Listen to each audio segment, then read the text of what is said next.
Meeting of the Public Works Committee, February 26th, 6:32. Sean, you want to list who's absent?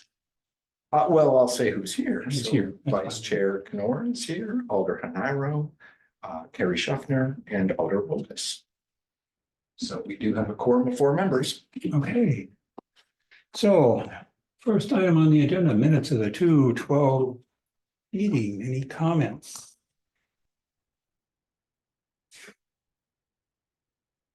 Hearing none, meeting notice are approved. Item number 2, Pleasant View Road reconstruction amendment number 4 with Strand Associates for construction phase services for water and sewer utilities.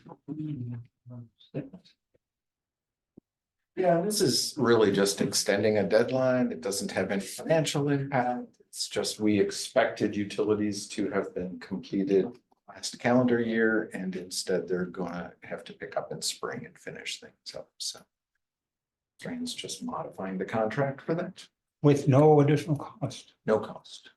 No additional cost. No. May I ask, does it need city attorney review? It shouldn't. This is a pretty standard city template, Okay. fill in the blank stuff. And then also, since the date for completion of services was originally 12/29/2023, why are we doing this now and not like 12/1/2023? I think they just noticed, and I Okay. didn't notice it myself, so they just reached out and said, you know, they haven't been doing much over winter because the project's on hiatus, but they said we really should clean up this paper. All right, well, I will move approval, or move that we recommend to the common council that they approve the contract amendment 4 with Strand Associates for construction phase services for water and sewer utilities. I'll second it.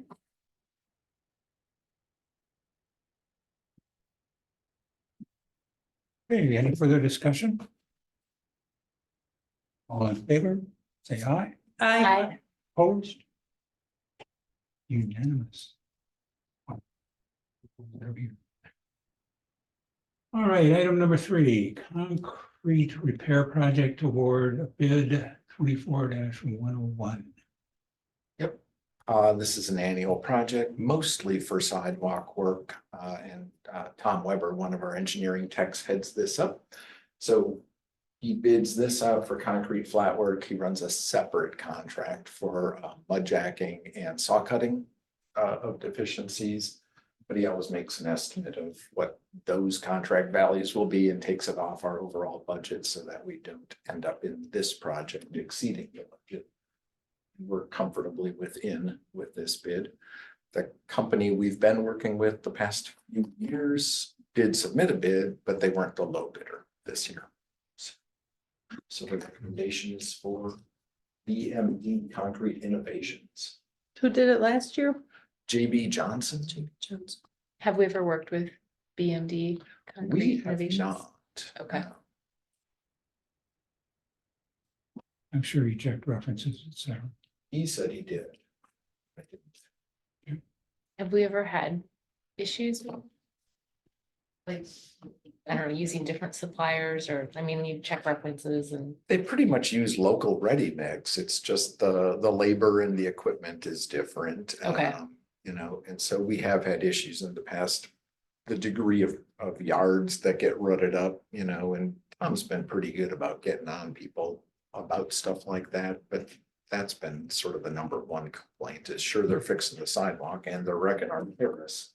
Mhm. That gets frustrating. Yeah, that in District 6, last year, there were some concerns on my street. I didn't hear any. Well, maybe there were some in Middleton Hills too. Yeah. But I think part of it was wrecking the terrace. But also the concern about how it looked when it was done. I think everybody thought it was gonna be smooth and polished, and it's not. It should be broom finish.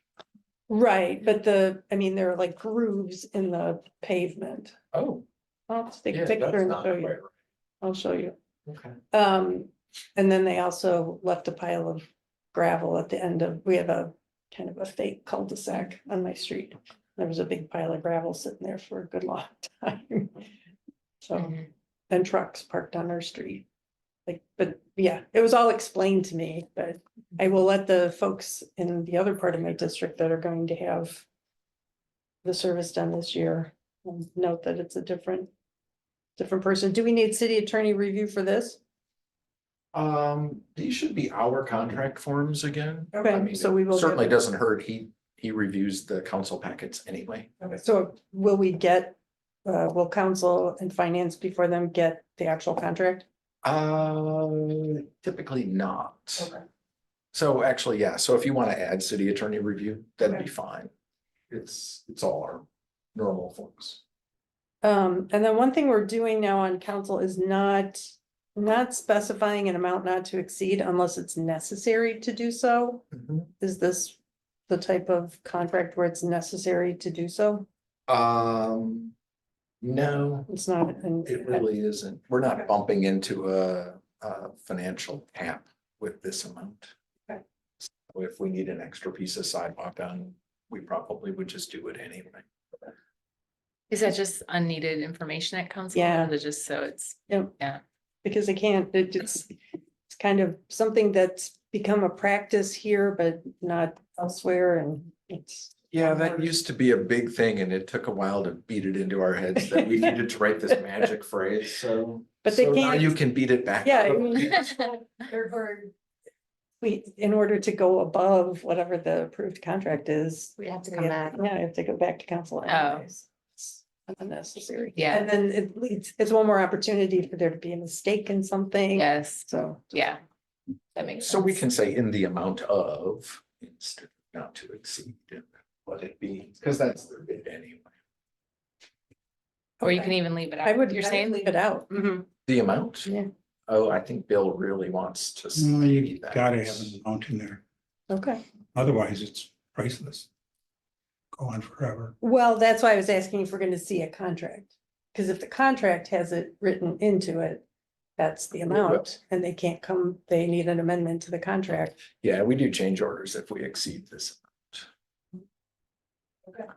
It was actually Bill who encouraged me to stop using it, but he Okay. did say there are certain cases where it would be advisable, so maybe this is one. All right, So so we've always written the contract value. I mean, that's a blank in our agreement form.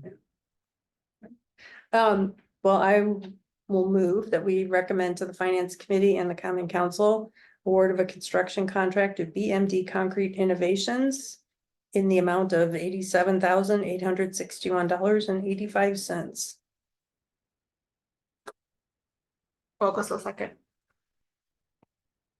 I have one more question about this, and it's on the map. What are the big red dots? Those are remote areas, so when people call in and say, boy, there's a tripping hazard here, and it's not in our area, we'll try to add it in anyway. Okay. Got it. Any further discussion? I have one more question now that I Okay. see it. Where's the new bus pad or bus stop pad going to be? That was one of the items in the, Or well, that was one of the items in the bid. I don't. Okay. Fair enough.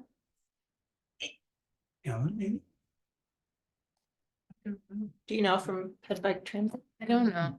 Can't, I know we talked about, I don't remember where. Because I know there were some that have already gone in. Right. So I'm wondering, yeah, what is left? Could be on Armand or. But, okay, Or it could be on Park Street. They don't have one at Park and South yet. I don't know if they're putting one there, though. Oh, there was. There might be a small one. I don't know how big it Oh, is. it might have been at like Park and Elmwood. That's been the hassle, is the bus stops move 100 feet every couple months, and then, I was wondering, because there's Mhm. two within like, okay, thank I you. mean, that's exaggerated, but still. But they do fit, there's two within 2 blocks right on Park Street. And so I was confused about which one was going away. And I don't know. I don't know. Further discussion? All in favor of the motion? I, I, Aye. Opposed? Motion carried. All right. We did not large. I like how it shrinks. Mhm. Right. Spring newsletter, All right. item number 4. So Casey Weber put this together for us. Anybody had any questions? Any on that? changes from last year? I didn't really have a chance to go through it piece by piece, other than I trust the public works projects are new.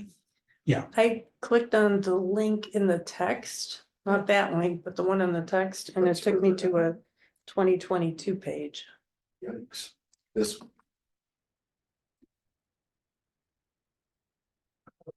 Yeah, those links just take you To the to the city's website. subheading. And then, to the city website projects page, you're saying.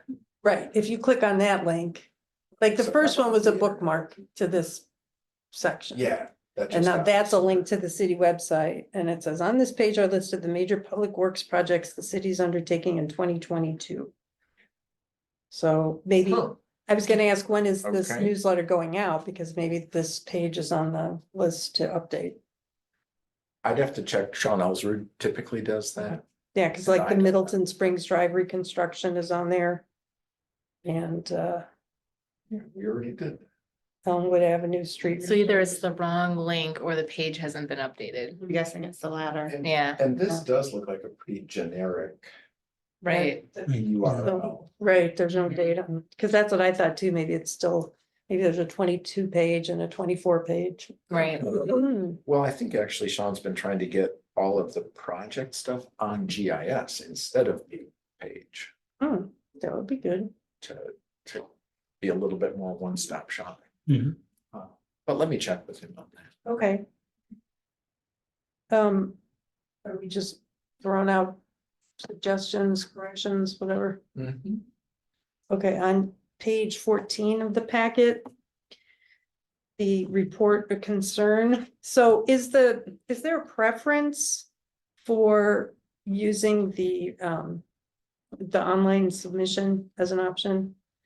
It seems to me that that should be the preference, because then everything is dropped into, I assume, a database, and then somebody sends out, it delegates it to whoever's supposed to get it. and It then tries there's to take a record. first cut of that.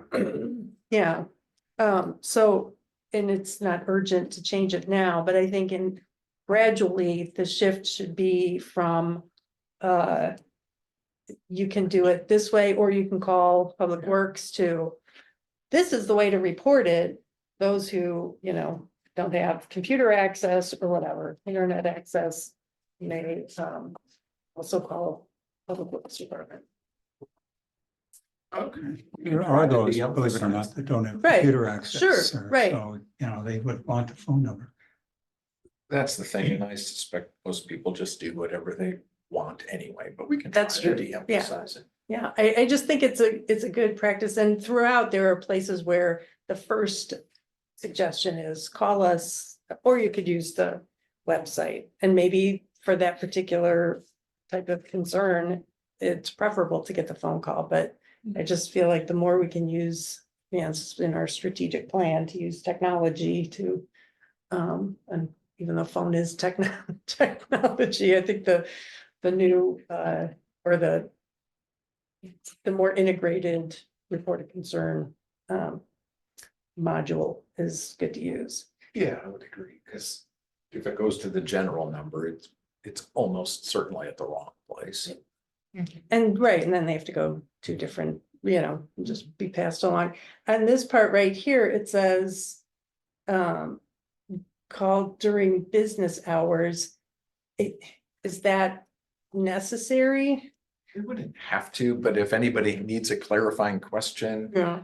we don't get that in the message, then we have to call them back to say, what did you mean by that? Yeah, okay. And it just becomes a whole thing. And that number gets a real person.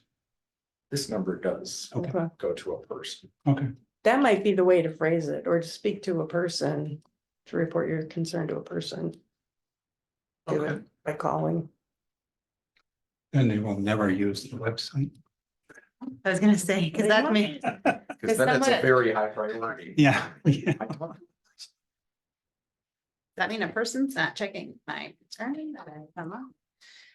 And now it also says, please use this service to report non-emergency complaints only. So should we direct them where to report emergency complaints? Yeah, wouldn't that be nice?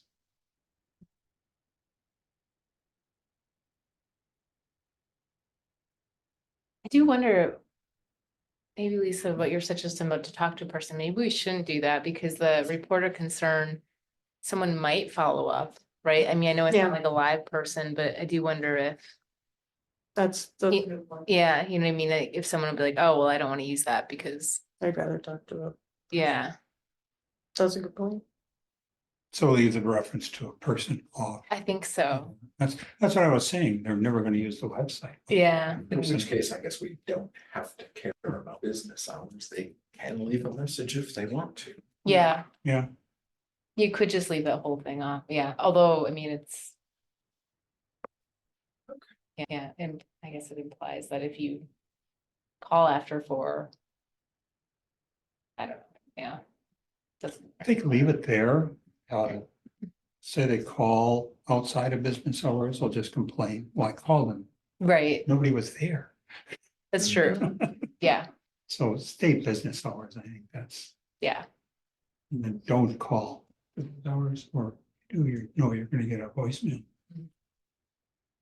Under city notifications, where it says, located under the I want to tab, select sign up for notifications and begin by entering a valid email address. I think it would be better to say and log in using a valid email address or using your email address. Because I was confused by this, like, what does it mean by begin by entering a valid email address? I want to get texts, why am I doing that? So I did it and you're actually logging in is why you have to enter your email address. And I don't know about others, but SMS, I'm like text, why not say text instead of SMS? To receive email or SMS updates. oh, yeah, Okay. yeah.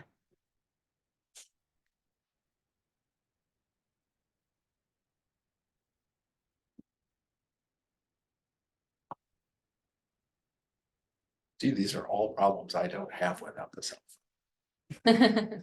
And sending me text messages. Or they might be. Okay.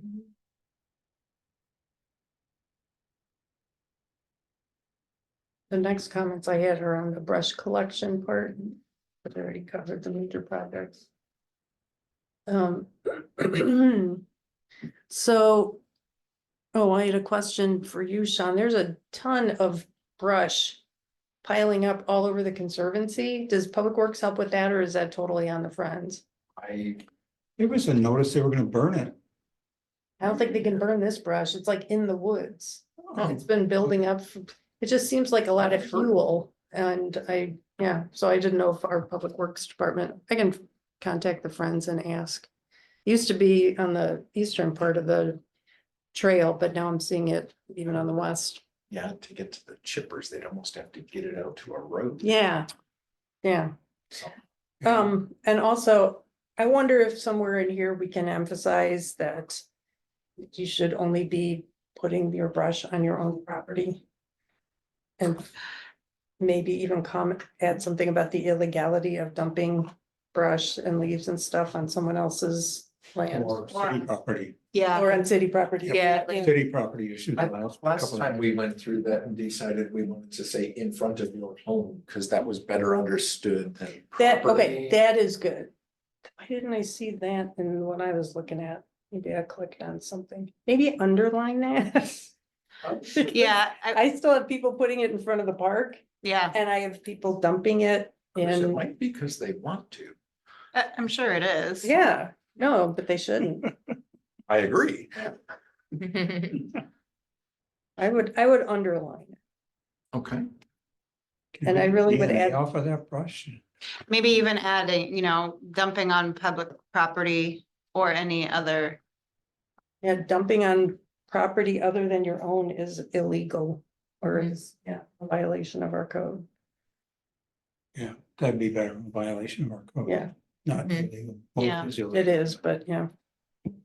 Not in the way that a lot of people think. Because these are the way they're phrased kind of seem like guidelines a little bit, Mhm. Mhm. you know, rather than like requirements in some ways. Well, and that's the flip side. I mean, we don't Yeah. have people to chase down to try to figure out where did that brush come from? Yeah, If you ever want a picture for illustration, the path north of Whittlesey Road, there's like a big area where it looks like many people must be dumping. There's one in Stonefield too, right next to a playground.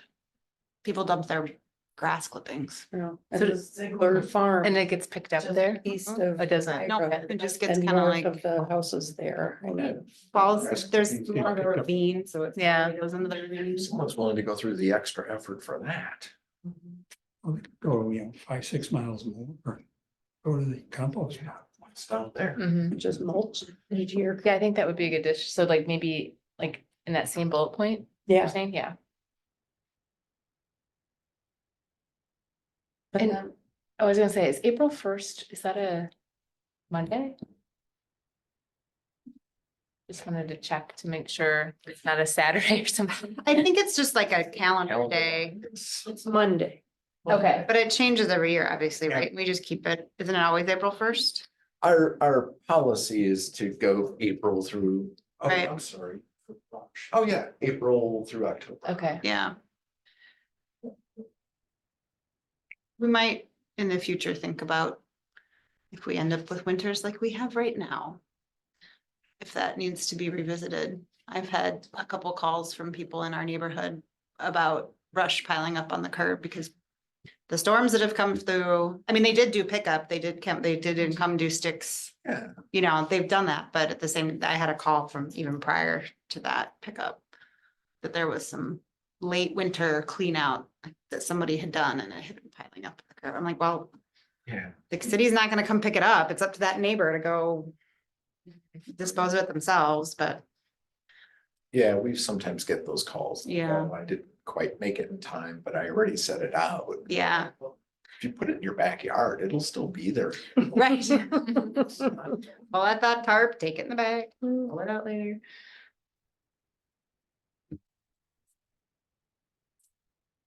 So on the page 16 with the leaf collection, I would make the same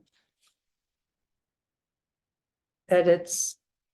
Well, the first one is pile leaves in front of your home. I would put that in bold, I like that not in the street or gutter is also in bold. Wait, I'm looking at something different. I'm on the leaf collection rules. Yep. Yep, okay. So bold or underlined? We should be consistent. So bold. Bold, Same thing with that brush collection. Yep. In front of your home. Yeah. No point in changing. And when does leaf collection end? think at the end of the month. Leaves we April. do in just April and then again in October and November. Okay. It does say that, I guess, in the last, Mhm. and the curb by April 22nd. So I don't know if you want to put another bullet in saying do not, because this one has some do nots. So you could say do not dump leaves on anyone's property but your own, or you could add it to that first bullet. But not in the street, the gutter, Or public property. or someone else's. Or someone property. else's Yeah, property. public or any property other than. Whoever wrote this one was like definitely more like Yeah, a little more stringent, like not as much. Yeah. Language was a little bit more, Brush is, you know, you don't, yeah. it's a little bit more obvious when you're hauling it off. You carry this big thing. Is there a reason that's just April 22nd? Could we not do the whole month of April? I think we do the whole month of April. It's just that people. Oh, to get it. It's Oh, yeah. like Oh, 59. okay, I see. They're like, I signed Okay. out, yeah. Okay, come get it. So I think we wanted some surety, like if you get it out by here, we will get it. Okay. Otherwise, it starts to get risky. Yeah. okay. That's a good clarification to have. I don't know how you put that in there to make it clarified, but but it's there to ensure your leaves in your Yeah. are picked up. I guess when I Yeah. see it underlined, I'm like, oh, they're picking up by, So so, the policy always just says April. yeah, yeah, And then we're trying to give a little bit more specific direction. okay. That's the first thing that my eyes go to, so I'm like, oh, okay. That's because it's It's there. underlined. Mhm. Maybe we don't need to, Underline everything. Yeah. This is all important. It's all important. Let's do it.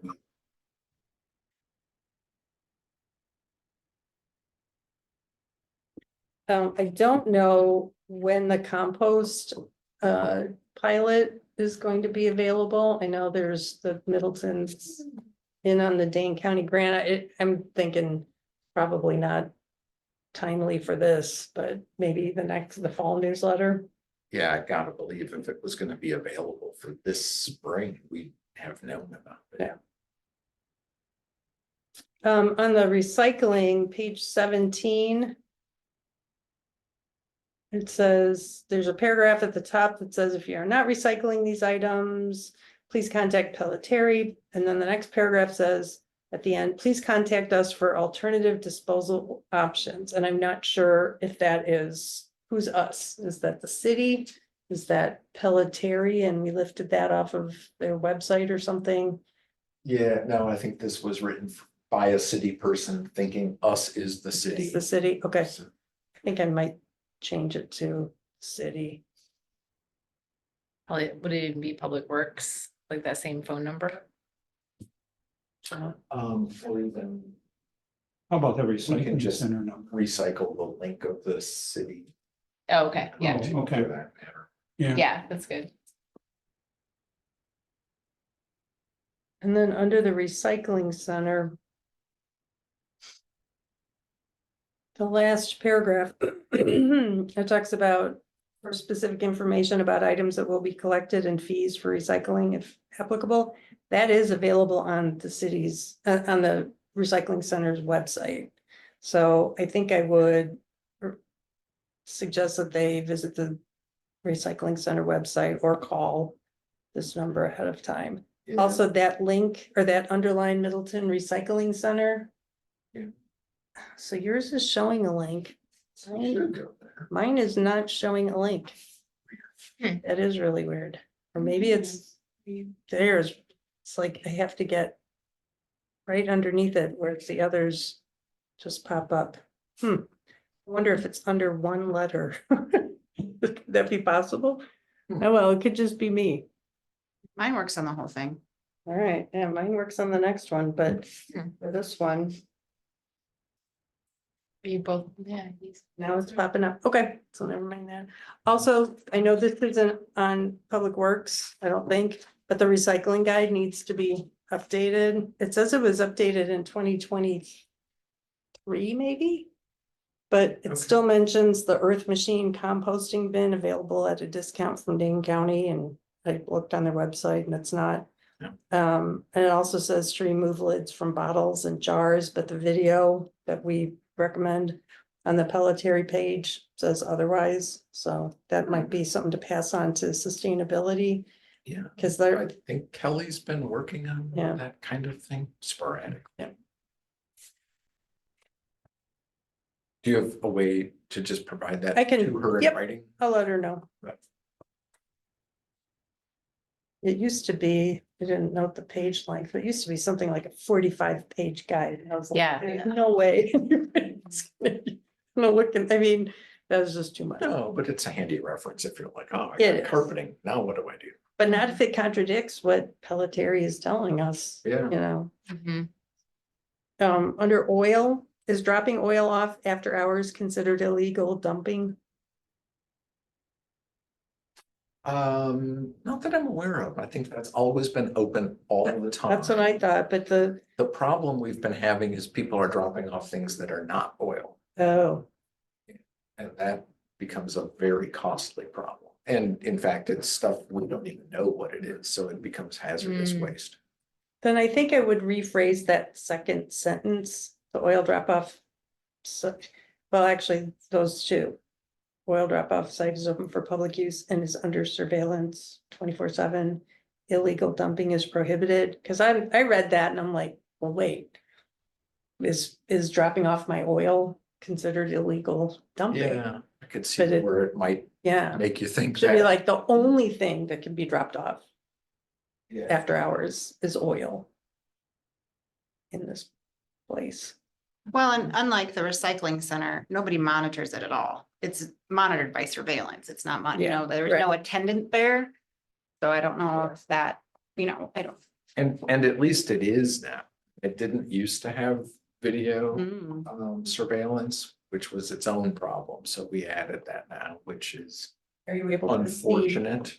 Do you actually get like license license plates? plates of? I think it's that good, yeah, that we can hand it off to the police and say, go find this person.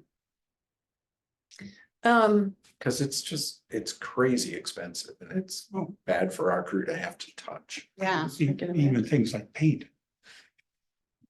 That at least we might recognize. Yeah, true, but still. It's like, here's a thing in a Yeah. jug. Yeah. Don't have enough cat litter. So you're saying like, make it clear that the only thing that you can dump there's oil. Yeah, I think Yeah. that'd be a good Yeah. thing to do.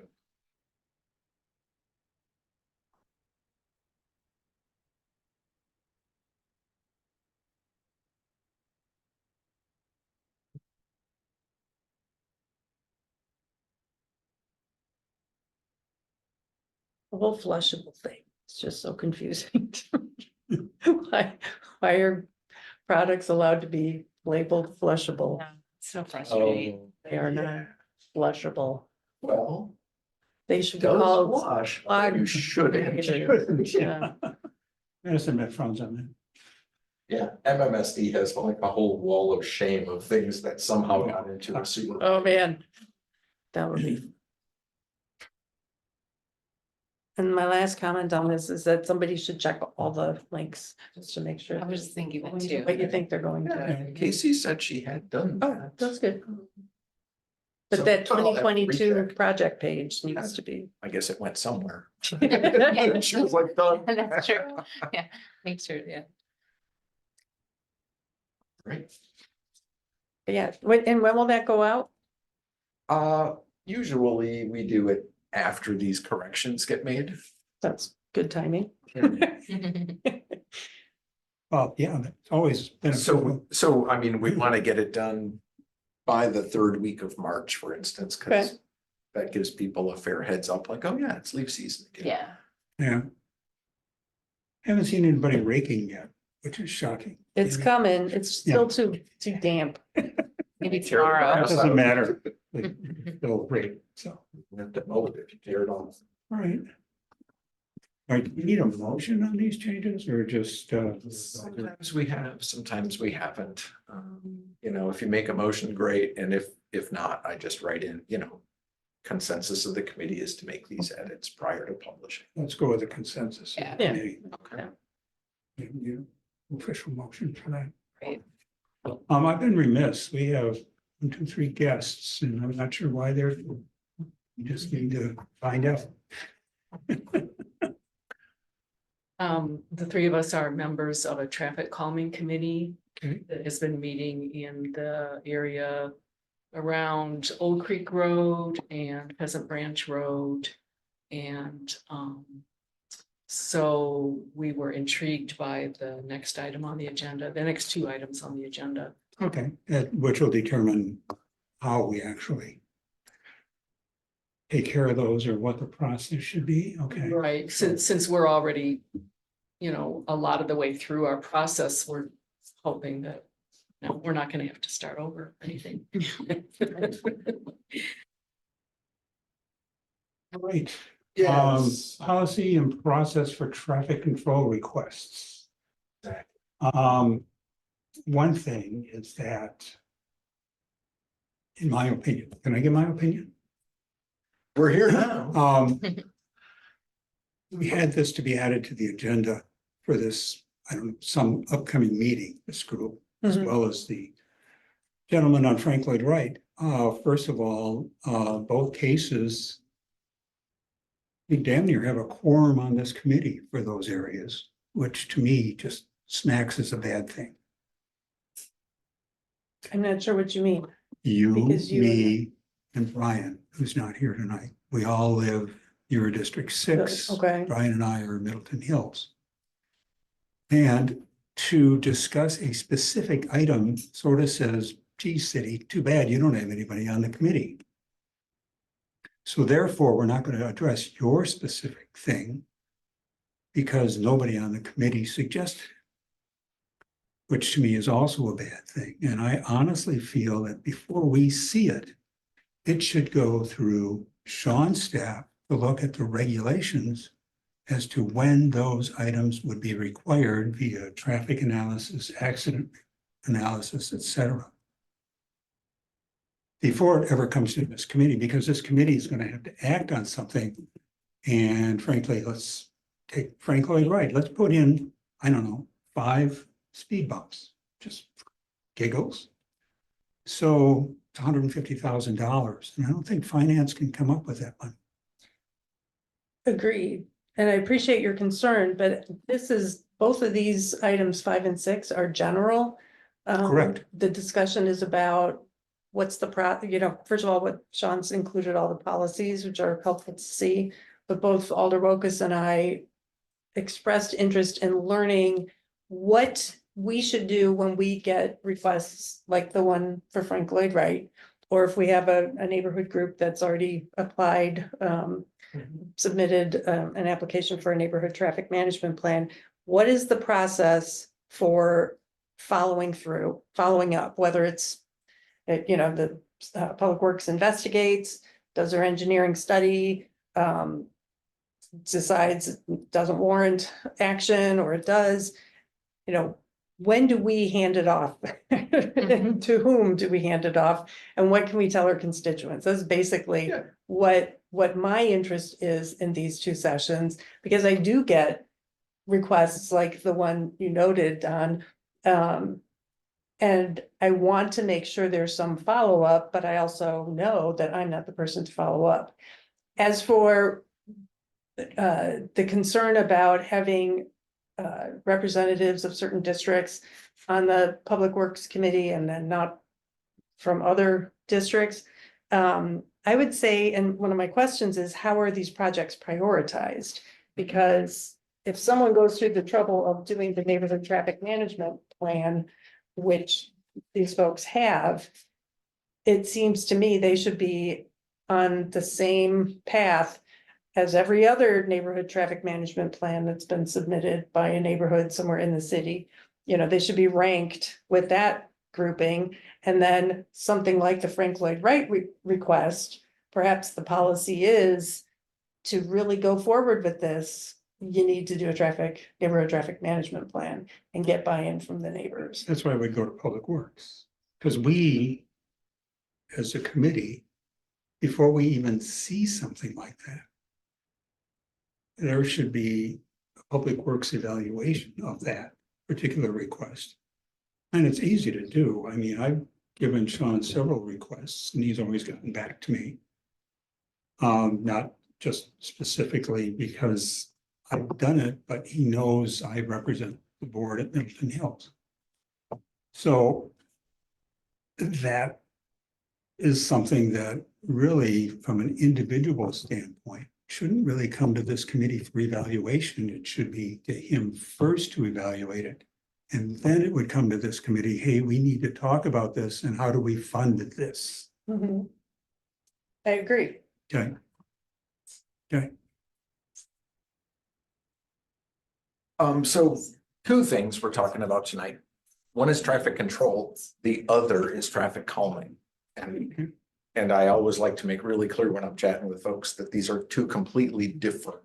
Because one's regulatory and one's about trying to change a roadway environment to change people's minds. Well, and one of them is more physical.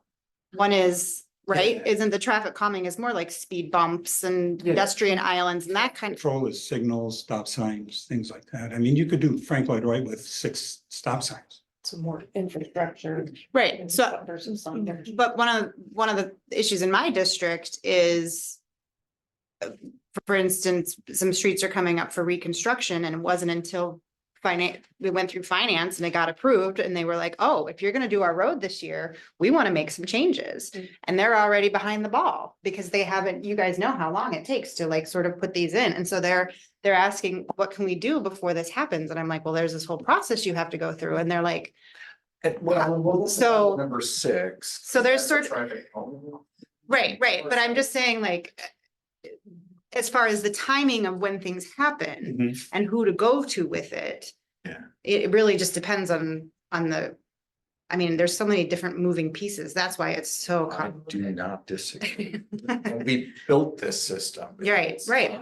You know, Mm-mm. the other thing to your point, there is a 5-year plan that's public information. Right, Which no one looks at Right. until, oh my God, they're gonna do my street this Right. year. right. And that's, but it also, Changes a lot. and it changes. It Changes. changes every year. We look at it, Not a something, fixed thing, it's a dynamic. Yeah. right, Oh my God, we really gotta do this first. right. Right. And even that can get changed halfway through the year. Sure. Mhm. So like it, nothing, and so these people that are asking for, you're. It's hard to talk about the timing and what is the first step, Sean or the committee or.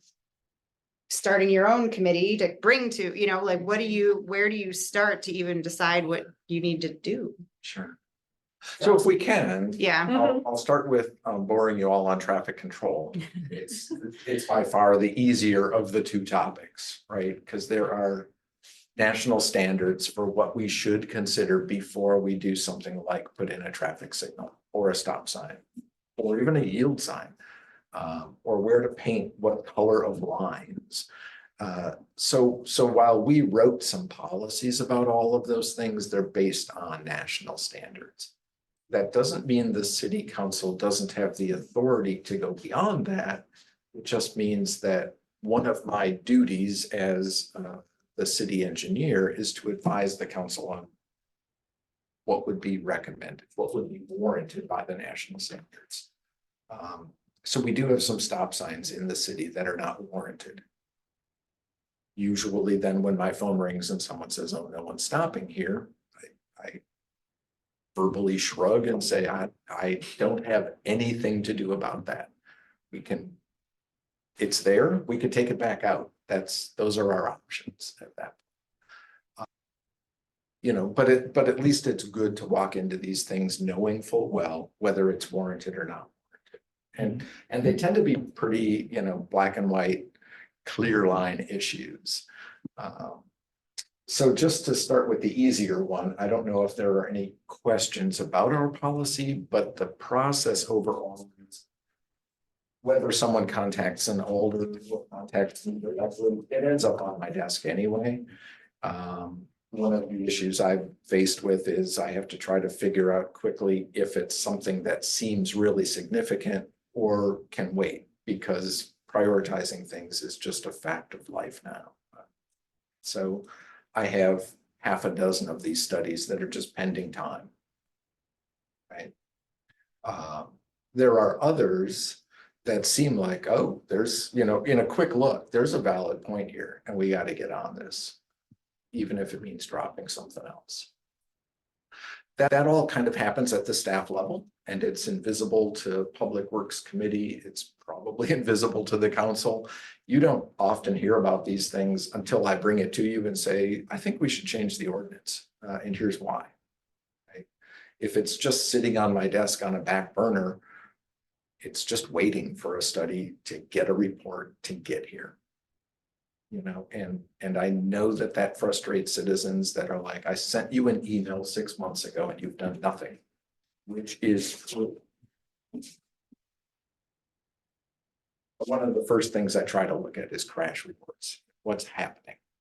When I can, I'll make a site visit and just go look at it. But my problem is I don't get to see any one spot in the city for any length of time. And so people who live there know a lot more about that than I ever could. I can look at data, I can measure volumes and speeds, but I can't get a ground truth the way a neighbor can.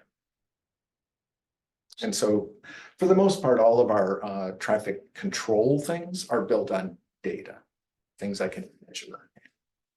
And when we're redoing a road, does it get evaluated? Like, or is it not necessarily, like, Typically. it's just not. only if I it's like mean, a major design Right. thing, right? Like, If yeah. we're really changing something, but new blacktop doesn't really change control. One Yeah. thing that does happen is we do all of these traffic impact analyses for new construction. New Yeah, apartment when there's a complex, significant subdivision. change. And a lot of times that dictates change Yeah, for traffic control. right. Just some of the left turn lane, Frank Lloyd right on the Century. That came up because of Stagecoach. And there's one, I had promoted that a year and a half before that. So finally, when I saw that report across our desk, I said, Sean, look, now we have reason to push it in. It was Lo probably. and behold, 2 years later, it got put in. It still took 2 years. But, you know, it's a slow process, but I mean, that type of thing does change things as well. Yeah. So most of those policies are, I think, easier to implement. They're not simple. I mean, they still take some time to go from no control to stop control. And I think there's a general impression that stop signs slow people down. We've never found that to be true, other than right there. But 100 feet away, you can't tell the difference. I think there's an impression that stop signs make things safe. We've never found that to be true. They make people think someone's going to stop, whether they do or don't is still up to a driver. The second stop sign on Palmer downtown was added because that'd be nice. Yeah. It wasn't driven by anything. It was just, that would be a nice addition. Yeah, that wasn't warranted. The one right by Right. Hubbard here in Right. Parmenter. Yeah. So I couldn't look at our data and say, there should be one, right? But the city still made that decision. Yeah, we as a group Right. said, yeah, let's do it. Cause there's been a lot of, well, then to add the stop sign at, what is it? South, South and, yeah. yeah, or terrace, I guess. Terrace, terrace. Terrace, yeah. Terrace and Parmenter. Oh, Terrace and Parmenter. I was Yeah. thinking of the four-way stop that went in on South and Middleton Middleton. and South. Yes, Right? yes. We couldn't come up with data to support that either. Mhm. But the city still made a decision. Yeah, instead of Yes. two-way, let's make it four. That does seem really helpful. I live in that area and there's bus stops. So that's why I'm interested. I wonder if the Yeah. data shows any improvement, like at all, ever. I, Like, did well, we ever do like a, we didn't study really after have the fact? crashes. I see, that's the thing, if there's really no data, you know. if Right. like- because just for pedestrian safety, it seems a lot safer because, Yeah, we didn't have that. but you're right, you still have to make sure that they're actually gonna stop. Yeah, Right. Yeah, I always try to tell people, make eye contact. It feels goofy the first couple hundred times, but Mhm. it feels like this is a really good idea. Yeah, Because sometimes people aren't using their windshield at all.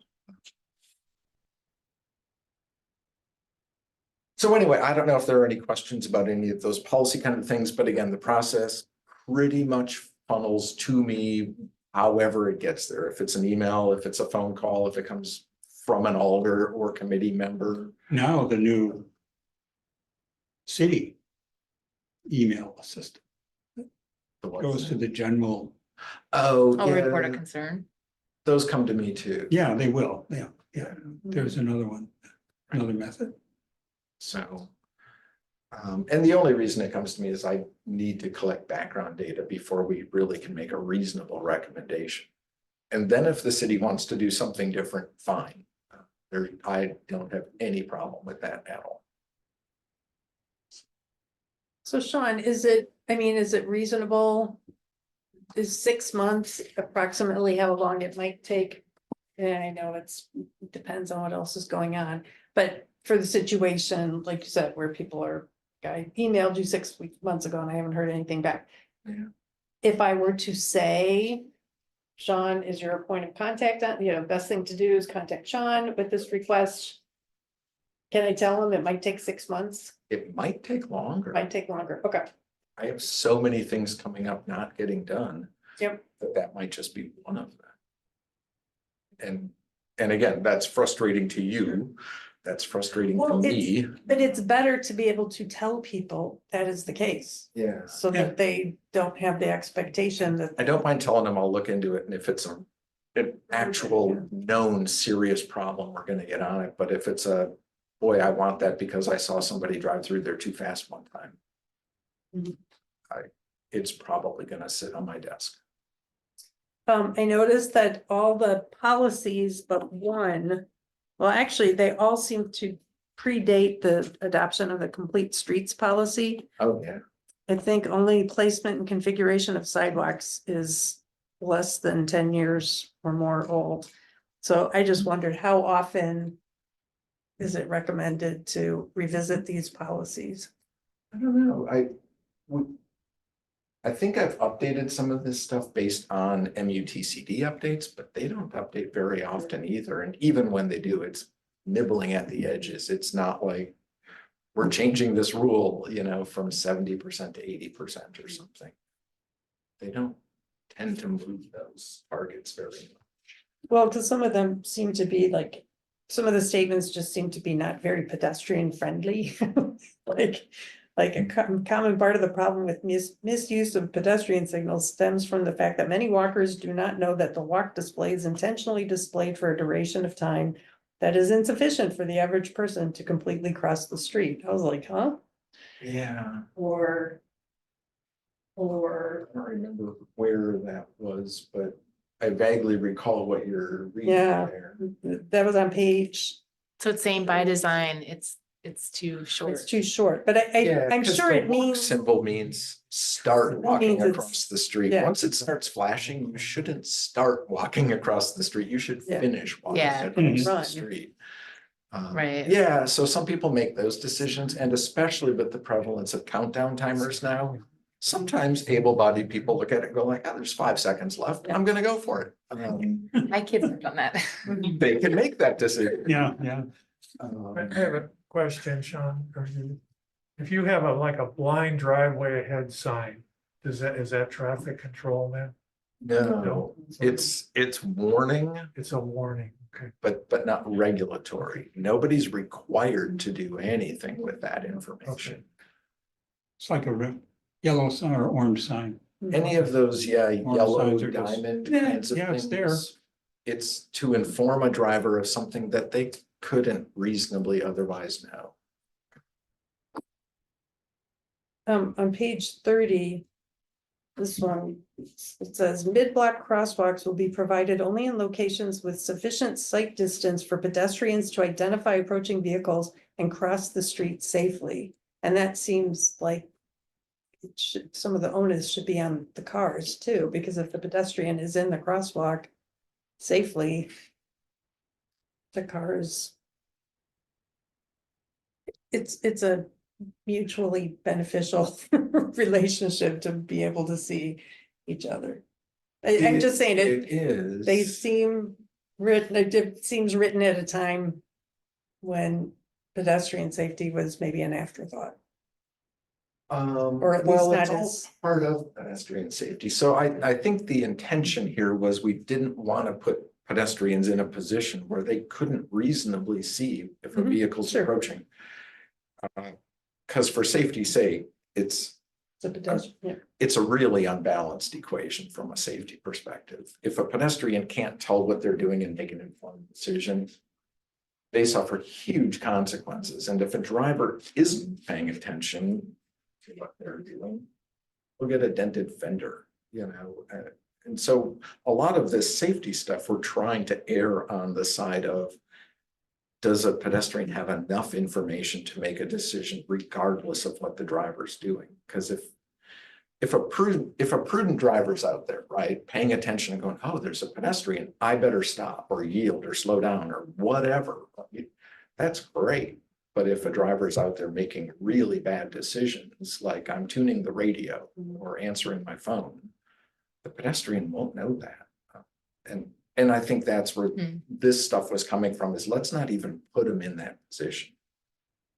You gotta go for the worst Yeah. common denominator, Unfortunately, at least. we see that Yeah, Mhm.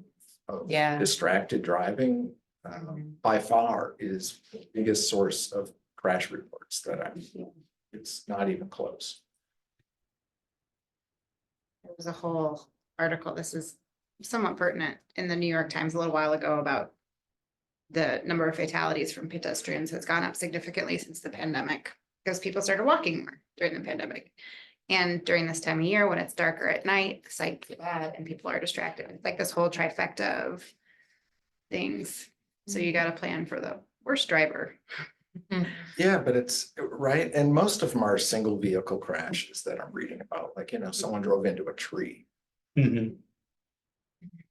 I can't blame the road for that. Well, in rare cases I can, but it's usually somebody just not paying any attention at all.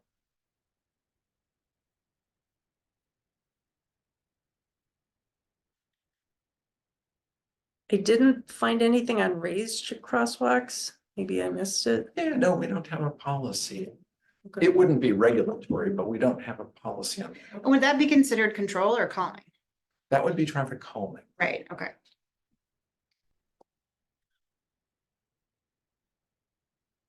The crosswalk itself is control. Right, but the raised part is It's calming. elevation. Right.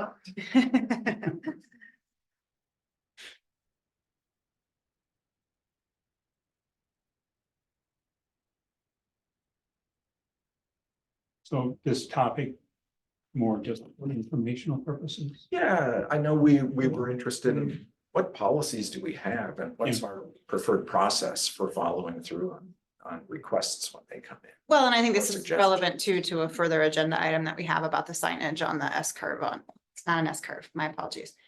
The curve on Oh, yeah, Park Street, sure. because that's exactly what that is. That's traffic. Well, and that one's more of a warning, so it's not regulatory. Right, but it fought, because that's the question is like, can you put something there that is regulatory? Not really, it's more of a warning and, that's where that, and the fact that the data plays into that decision versus, so I think it relates a lot to that topic. Yeah, and I have a dream that's way on my back table of putting together sort of a manual of signs and markings to say, here's where we'll do this and where we won't, for most kinds of signs. We don't have it. But I think it would be nice to have, because we have so many signs. Yeah, well, we just had the conversation about the one on Greenbrier. We're talking about signage there, so it does come up frequently, so, it wouldn't be a bad. But yeah, you're right, that's like number. And often the conversation starts with, we need a sign. Right. Yeah. First thought is we have lots of signs. That We reminds- need better drivers, No, that's true. but I can't mandate that. That does remind me of like on Terrace in Middleton, it's like that weird corner where you're on, so the libraries, like if you're Yeah. going towards Middleton, the library is kind of on your left. Mhm. There's the sidewalk opens up. What do you call that? Like A where, curb ramp? yeah. Yep. So it's encouraging pedestrians to cross Mhm. there to the other side of the street, but we don't have a sign and we don't have a crosswalk because that would be considered mid-block. Right at the corner there, Mhm. I thought we did just put up advance warning signs and paint that last year. I thought we were going to. but it's Yeah, not there. I remember we discussed that. Yeah. Signs are. Seemed like for an hour when. Yeah, we did. Yeah, I'll walk there again. Yeah. We made 'em work. But there's definitely not marking. Because there was, okay. Mhm. Yeah, the signs went up. I'll Okay, have to check myself. if they Okay. Painted or. It's But a that's weird what thing, makes- because it's almost an intersection. and, right. I mean, it changes names, but it's almost mid-block because there's no other street you could be on. Right. Yeah. But that's an it's sort of a example, I hybrid. guess, of Mhm. when we discussed Yeah, these policies, right? Like it was, Yeah. and that was part of, I think, that it was being resurfaced or something, right? Like That that way it did got just brought get up. resurfaced. Yeah. Yep. yeah, that was during the whole resurfacing Yeah, plan review. yeah. Mhm. Mhm.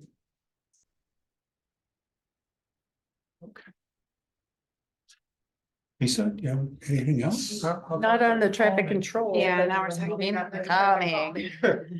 Now for the interesting part. 10-minute break before we Oh, do this. Since I'm chair, I'm gonna do that. And if you walk out, we don't have a quorum, so Well, that's true. we have a break. Very true too. Yeah. Mhm. It's like, well, where? do we Yeah. start? Right. And then I was looking at it too, and I was like, where's the loop that he talked about? And then I was like, oh, I think I see it. It's the data collection. Well, there's not signs right there. There's advanced signs that are like, Oh, hey, you're coming up okay. to a pedestrian Okay, crosswalk. I thought there was I a sign understood where what you like, Right at the right there, intersection. yeah. Because it's an No, I'm intersection, it's just weird. Oh, Okay, then- Anyway, So we I get- gave I you actually get- advance warning, like, hey, there's. Oh. and read it. They should also, And- should also say, oh, that's an intersection. Like Yeah. a reasonable person. No. Sorry, they Right. cannot. Well, thank you. Tricky one, because I know. I was like running a to lot of- get here tonight. But it's a lot of. It is, yeah, and my kids are 14 and 11. Cause I go in there. Oh, they're Yeah. just. Cause Yeah. city cars are. When I just. Right, right. run. So I'm always You're using checking that. out That's why I was very familiar with South Avenue in Middleton Right. too. 'Cause I was like, oh, Yeah, Work involved, and now all of a I sudden. know what the locals were talking about. Volleyball and Right. They're basketball busy. and theater and band and you. right. I'm fine. Piano and Four-way it's- stop too. And the other one has So, baseball yeah, and I- band and this and that, and it's, Okay. you know. I know, oh, I know. Yeah, yeah. A million years ago, like Yeah. 25. I was on school board in a different community. And that was it when my son was going into middle school. Yeah, I can't do, you know, yeah. I can't do this, I can't work and.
Right, so we have our quorum of members present again and are resuming business. All right.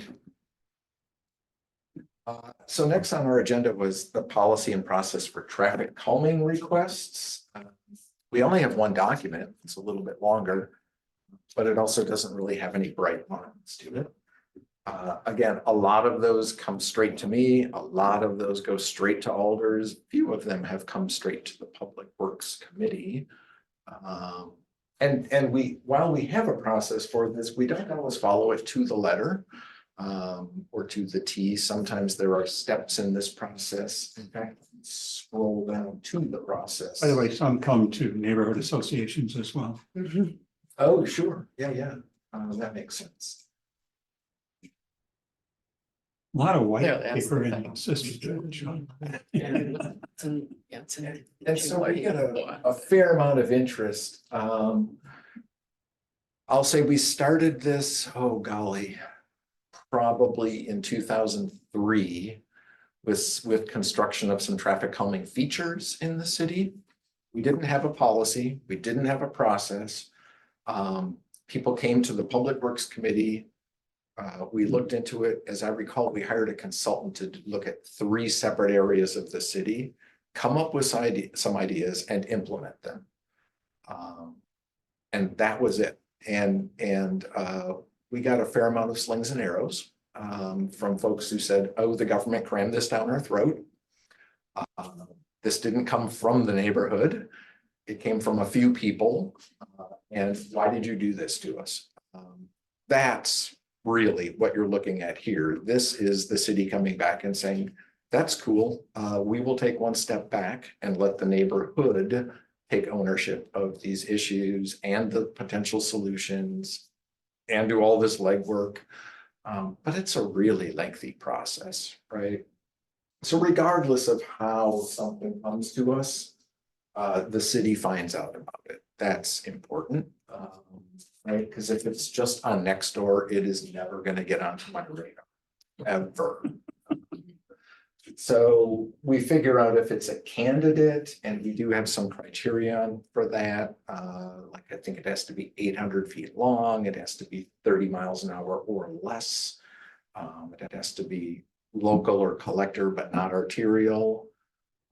We try hard not to mess with emergency vehicle response times with metro buses because their suspensions just aren't made for some of this. So we look at some of those things. That's not necessarily a firm yes or no, as much as guidance. If it's, really short, really low speed, very little traffic, it's probably not gonna, be a strong candidate for neighborhood traffic management. So if it's not a candidate, we say, well, that's our process. If it could be, or is close enough, we ask for some more detail. Then we go and collect some data. Then we try to figure out, well, based on a points system matrix, is this a candidate or not? Are we still in the process? And we set up some stuff, most of which is measurable, but one criteria is not measurable. I think it's the one like, is this neighborhood wide or is this really compact? What's your area of concern, right? And it's a little bit touchy feely. So that's the one I'm least thrilled with of all of them. I think if we're going to assign points and say yes or no, those points ought to be based on something. And it should be a lot more than a coin toss or a feeling. That's not my happy spot. So anyway, if we find out that it doesn't meet our points threshold, it either goes out of process or something about the problem area gets redefined and it goes back into the hopper to go collect more data, reanalyze it. And so this is one of those kind of feedback loops that can take some time. It could eventually land on, yes, now it does meet our minimum point requirement and it's back in the process. And in our process, we say, well, first we'll start with things like communication and enforcement. In many areas, we've already tried that stuff. In some neighborhoods, we haven't. So Sometimes we'll skip this step and sometimes we'll try that step. Does that also mean going back and looking at traffic control device? Like, could you go back and review, like, so it's kind of, okay, We'll say, oh, somebody was worried about speeding and that drivers had no idea this road was 25 miles an hour. So we put up 25-mile-an-hour speed limit signs. It had no effect whatsoever. But at least we can say, well, we did educate people. They should now know that it's 25 miles an hour on this local street, and they're ignoring it. Right? Enforcement's been hit and miss. Cops got to be everywhere all the time. It's really unfair to say the enforcement is lacking. We have had citizens just go on in nice weather, sit out in lawn chairs and just, watch traffic go by. That has some measurable effect, strangely. But it's very short-lived. As soon as you turn your back, I think things go back to the way they were. We have some speed limit display boards up. I can't show anything that says they affect speeds at all. At least not with any distance proximate from the signs. So we have measured before and after and just haven't found any meaningful difference. So I'm a little bit down on those. But anyhow, so we try to figure out what else is going on, because part of what we don't want to do is keep chasing problems or pushing them somewhere else. So not only will we collect data in the area of interest, but we'll try to collect some data beyond the area of interest, especially if there are parallel routes. We're not going to say yes to one and then no to the other. So we don't say, Elmwood Avenue is a huge problem, and let's pretend Hubbard Avenue isn't, because it's about to be. If we don't deal with these things together, we might just be moving a puddle. So then there's a neighborhood workshop. If we get to that step, there's a neighborhood workshop and we start talking about ideas. I know way back here, often enough, I hear the solution instead of the problem, which is why we spend so much time focusing on what are the problem areas, what's its magnitude, how do I get data on that to support this problem? And we start talking about solutions down here after we've collected data and try to figure out, is this going to address that or not?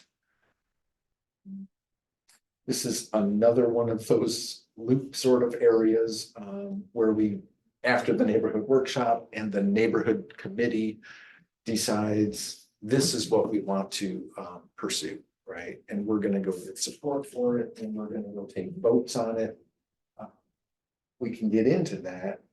And then we have some criteria, and these are pretty hard line and pretty measurable, at least from my perspective. Sometimes it gets right on the bubble and the committee has a dilemma about, is that close enough or not? So again, the project then could be revised. Maybe we voted on the wrong thing. Maybe the feedback we're hearing from the ballots is that's too much, or that's in the wrong spot, or I don't like that, but I would take one of these. Maybe it gets redefined and starts over with envisioning and talking and going back to balloting. If it comes out of balloting with an affirmative vote, then it starts getting into the budget hopper of, now we've got a project that had a problem, we've got some solutions that the neighborhood likes, here's what it'll cost to build that. And so that starts to feed us into that. If it never gets funded, it just sits there waiting. But if it does get funded, then we can go build it. We had asked the consultant who prepared this for us to put a rough timeline on that. And they did. The few times we've actually followed all the steps in this process, I think was on North Westfield Road, which was one of our early traffic calming program projects that had a whole neighborhood, lots of different measures, the neighbors voted for it. And I think that whole process took about 2 years to get it done. So it's not quick, unfortunately, because that's another frustration, right? It's like, why is this taking so long? Why does it require so much effort? Is G, at G, do you vet some of the ideas before there's a ballot? So like, this Public Works, they're involved, right? That's They, kind of what this is, right? So I think on North Westfield, right, we got all the way to here before the neighborhood came up with ideas, and I was involved with that. And once we get there, then I come to the Public Works Committee. For instance, North High Point Road. We're on step G right now. So I think in April, we're gonna sit down and have a neighborhood meeting because they have a well-defined problem. They've got a very limited and yet spread out area all the way from Greenway Boulevard to Terrace Avenue.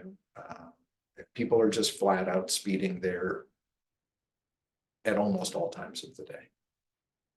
It's a long street, it's a collector street, it's got. Downhill. It's Or more uphill. Yeah.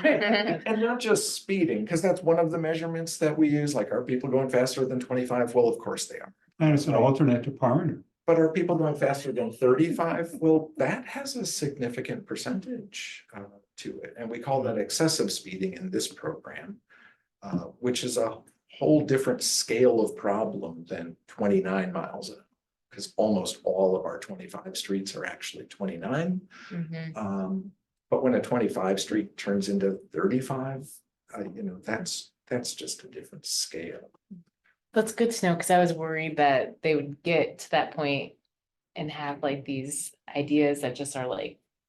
Wild. Yeah, that they're not gonna be able, like, the city's not gonna be able to Yeah. implement. Even, right, like, So usually I'll talk with one or two Okay. of the key leaders separately before the neighborhood meeting.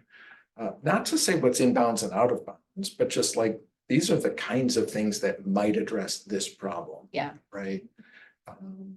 But we want the neighborhood to go out and talk about that and come back to us and say, we like this. So government's not cramming this down anyone's throat and saying, this is what you're gonna live with. If we can live with it, and that's why I bring it back to the committee, if the committee can support this, then we should. That's what our process says. and then it gets on the ballot. Then we actually mail Okay, ballots out. okay, okay. Right? And that's Sean? almost when it becomes sort of like the city's, that's really when the city takes ownership of. Because once you start sending out ballots, it looks like, oh, the city's gonna do this, like, oh, this is, or at least really We send out a considering it. cover letter with it that says this neighborhood group has identified a problem and Okay. we've confirmed that. And we had a neighborhood workshop. Maybe you were at it, maybe you weren't. But this is now up for a vote. And you get a vote, but you return it to the city. Yeah. Not to the neighborhood. That's a nice. Yeah. Can I ask where in this process the Old Creek Road? So Old Plan Creek was- Road started with, I thought, a pretty well-written neighborhood, Traffic management plan? yeah, an application, I'll call it, right? I got as far as measuring the data and I didn't get 20 points. So I sent that back to the neighborhood group members and said, I didn't get 20 points. There is that touchy-feely part of it. Is it a neighborhood? Is it not a neighborhood? Mhm. But that's as far as I could go with it. I think it was after that the neighborhood group was coming up with different ideas and thinking about expanding the project to encompass a bigger area, because I can speak to that if. you Pheasant want. Branch Road, for instance, has a speeding problem. Which is, we have enlarged the scope. We started out in late 2022 with just Old Creek Road.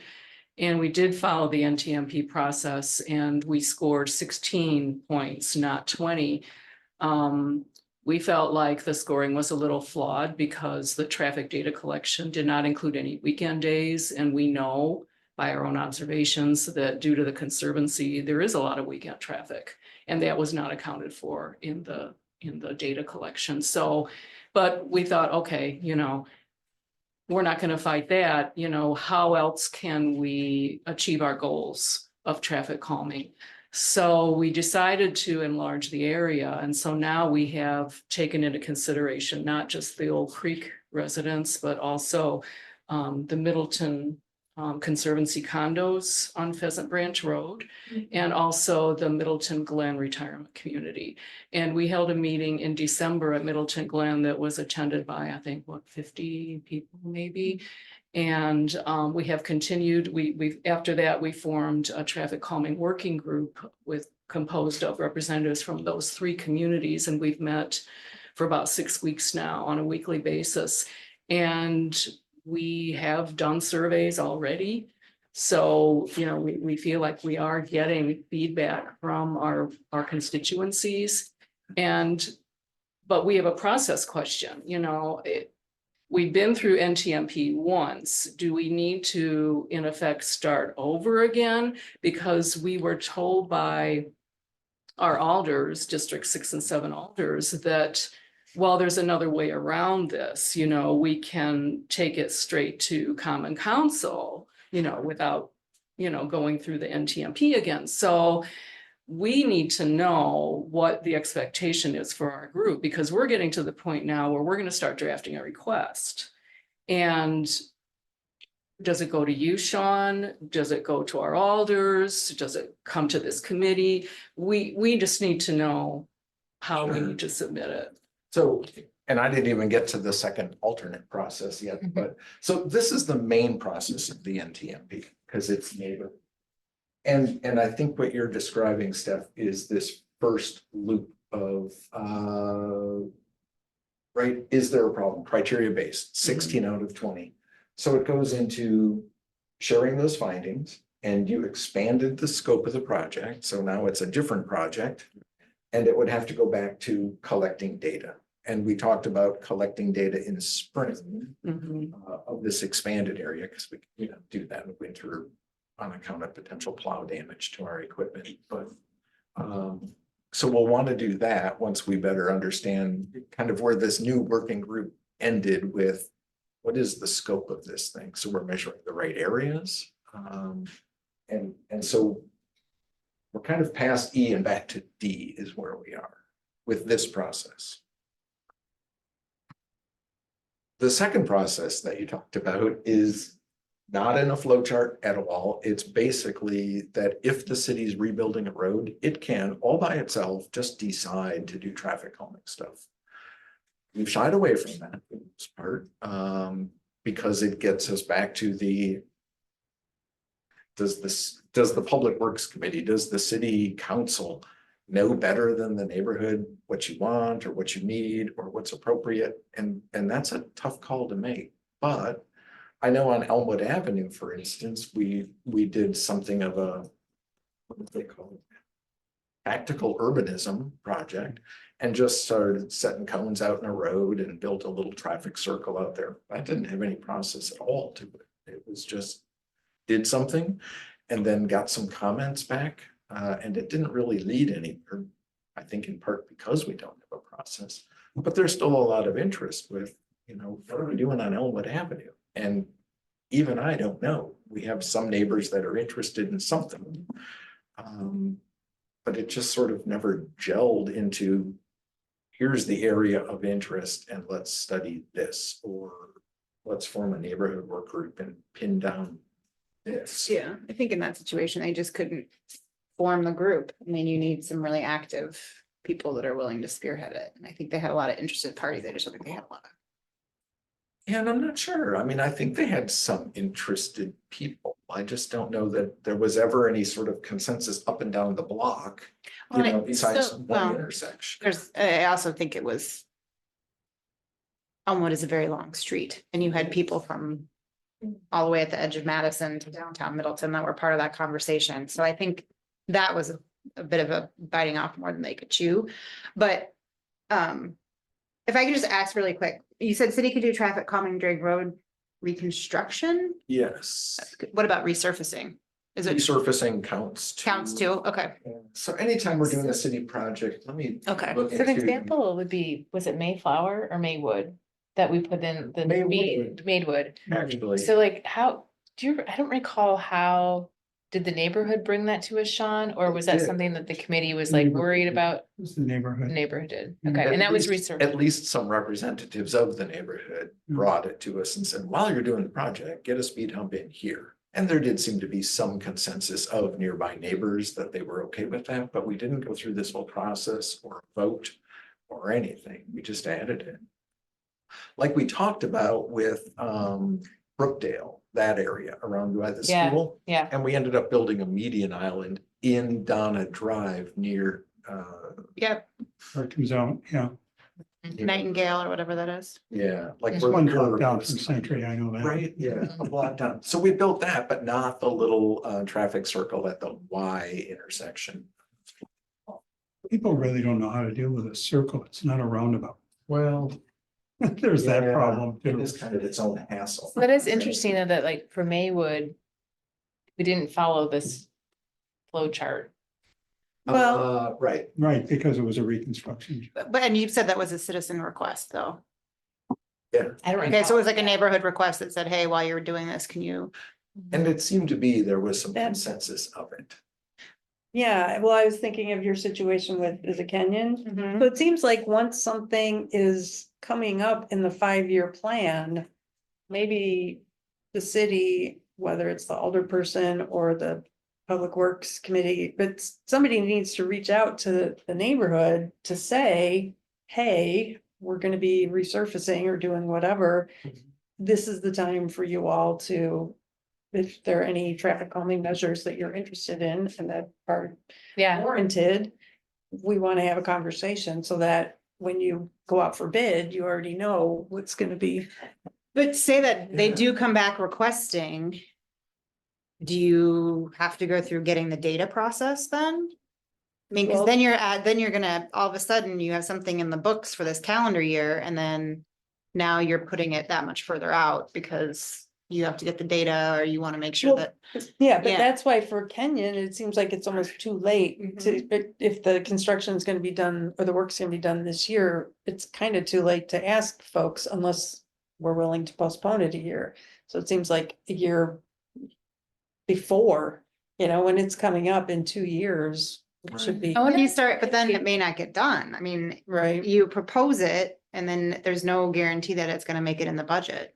Mhm. So, I mean, we could asking for feedback from everyone in the, I mean, you'd be constantly asking for feedback and getting people being, well, why didn't my road end up getting done? Well, we Although went I over will budget say- over on Pheasant Branch, and so we had to, Right, so I mean, it's a great idea. I think it's great to make people aware because so many people, especially when it's a budget thing, right? They're Right. not, unless if it's a policy matter or something, it's very high profile, but if it's a budget thing, it tends to just be like, oh, that's gonna happen this year. Ooh. I wonder after Yeah. we approve the 5-year plan, if there could be some kind of like communication that goes to all the alders to say like, hey, here's the 5-year plan. And then like, look at, you might want to like, look at these streets, because then that, if you know that there's been discussion, then you can say, then you could proactively be like, oh, this is gonna be up in 3 years. I don't, maybe that would help, not to necessarily, except the older person might not be there. yeah, that's true. Yeah. Like somehow there's got to be a way to notify people far enough in advance. And honestly, I would, and I did this past budget season. I prioritized this project because they had a neighborhood traffic management plan application, but they're not on a project, but I didn't prioritize another project that did not have that NTMP. So if somebody were to do one, if a neighborhood had one, that to me would be tipping the scales in favor of funding that project over one that didn't. Well, then And you the- would know. But yeah, the only one Sean would know, so he would have to make the, That's in the loop and they should proceed with that process with adding the extra budget for whatever type of traffic calming they wanted to use. but that's also. If Sean's had a chance to look at it and it hasn't been one of the, like that it had enough priority, you know what I mean? Like. Mhm. It's gotta go through. So you go has to through be the through, beginning, like, yeah. B or whatever Yeah. step. Well, but you said that Right. the city initiative doesn't go through the steps. Right, so that's, Or this, doesn't. go this through is the flow everything chart. that's the alternate process. Right, so The alternate city from can do having- so all by itself. So that's alternate from what you're talking about. Yeah. So you're talking about if they already have a traffic, already have an NTMP, Yep. then that's the other process. This is the way, if you don't have the NTMP, this is what you do. Right, and it's But in this the should NTMP, start- but it doesn't involve a neighborhood work group driving. it. Yeah. So back to the question of the Old Creek Road expanded one. So you're saying they would go back to, To collect data and confirm, okay, now do we meet the minimum D. 20 points? So we're in D, got it. and after we collect data, we'll get back to E and say, now does it have 20 points? So they don't have to resubmit the whole plan, they can just No. tell you what the new, what the Yeah, we'll enlarged talk area about is. the new area and the new problems, really, that are now part of this project. Because the neighborhood workshop doesn't come till G, and that's when solutions are created, or. Yeah, then we're starting to talk about solutions to the problem. Is this helpful? It's Yeah. been really So helpful So for what me. I'm hearing is when we're ready fairly soon, we should send our document to you. Yeah, because that's what we'll want to measure. In fact, we'll want to talk about specifically if there's a spot that would be best to measure. That would be good to know, because often enough, we've collected data of like, oh, in this block, there's a big problem. And then we go measure something in that block and they'll say, yeah, it's not there. It's 20 feet over. And So do you really only set up one monitoring station? no, Oh, okay, we have, multiple. yeah. Yeah. I think 4 of them, but it's like within a block, we might only set up one, right? And then someone, no, it's past that driveway. And so if you know that up front, we can avoid some wasted time. And since Old Creek Road and Pheasant Branch are not on the list for any construction coming up, the city initiating it is not the option. No, we can do traffic calming completely separate from a Okay. road project. Okay. Most of the features that we build have pretty limited effect on the rest of the pavement. So I know there was that whole discussion on Elmwood Avenue, for instance, like, oh, the ship has sailed and we've missed it. We can go back anytime and add things to it. So Okay. It's just a matter of cost and budget. So both options. even that, For the both cost is options, yeah. relatively insensitive Yeah. to the rest. So of you the have road. both options. Yeah, both options. Yeah. Too. Would you be? We see traffic speeds and things like that as of concern. We've got ideas of our own, of course, and mentioned some of these bumps and things like that. Would you want to see that? Like what we think may be solutions to the calming measures, or just want to Well, see the problem as That's more down here. Yeah, first I want to see the problem. the problem? You What's the wanna- problem? talk And about then the let's problem. solve it. Okay, Sure. I can ask. So on the part about where you get the neighborhood votes, I'm totally comfortable that 67% of respondents would approve of some of these things. I am concerned about the 50% return rate when you've got condo developments where we have snowbirds. So the time of when you might ask, people to submit something Sure. could create a problem as far as getting 50% of the respondents to return a ballot. So is that We something get that you to choose when consider? we vote. Yeah, or just take into consideration, if it's in the summer. It's fine. It sounds like it, right? Because then most people would be back. Yeah. So we get to choose when we vote. Okay. Just was wondering if that's something if you come in at 47% return ballots, but it's, January. And It's like, that's more for the committee to carry that weight. so, anyway, okay. I was gonna say with the obviously identifying problems, I think the point of suggesting some solutions is we would be sharing with you what our sense is of what the neighborhood would support as a solution. So that, and maybe some of our ideas are goofy and you're just saying, And then, but it goes around the other direction Right. too. You might have some ideas when say, that's never gonna fly with our neighborhood. exactly, Mhm. yeah. So- In the neighborhood, sort of leadership group, that's a great conversation to have.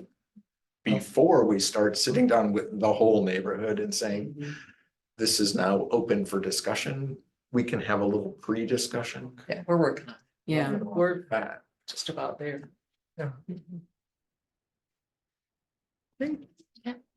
it's just, we want to make sure we're identifying a problem and then trying to solve the Right. problem. Okay. So when we follow up later and measure it, we're like, oh, this either worked or it didn't work, but why? You know, because that's a good question too.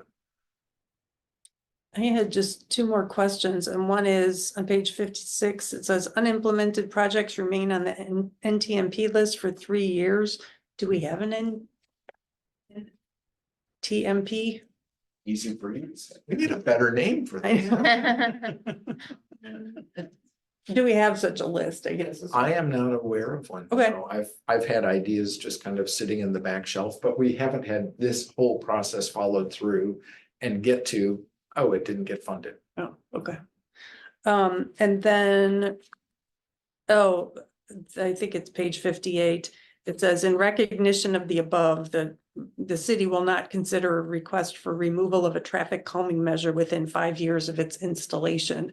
And I think that would be an important thing to emphasize in the Yeah. process. Yeah, That, once they're there, they're there. right, That was a pretty new addition, so that was one of the few revisions we've made to the original process, because on Northwest Field, almost as soon as stuff went in, they said, take it back out. Yeah, Uh, I think that happened at Voss Parkway too, right?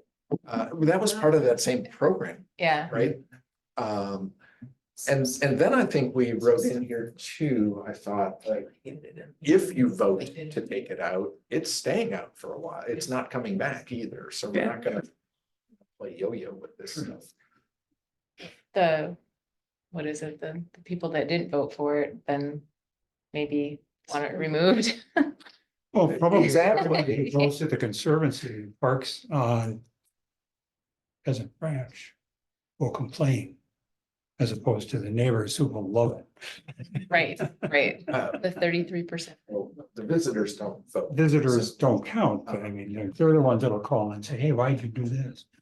But that's what was happening, Yeah. was the folks who didn't prevail in the vote were saying, well, let's get it back out. And then we were like, well, then you have to start a neighborhood group and get a vote to take it back.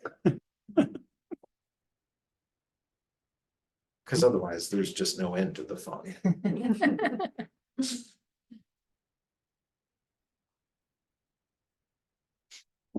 thank you for that, Okay. Sean. It's really helpful. Yeah, so that's general background, and then we'll be having specific discussions as they come up to, and like I say, North Highland Road's getting pretty close, I think, to a discussion.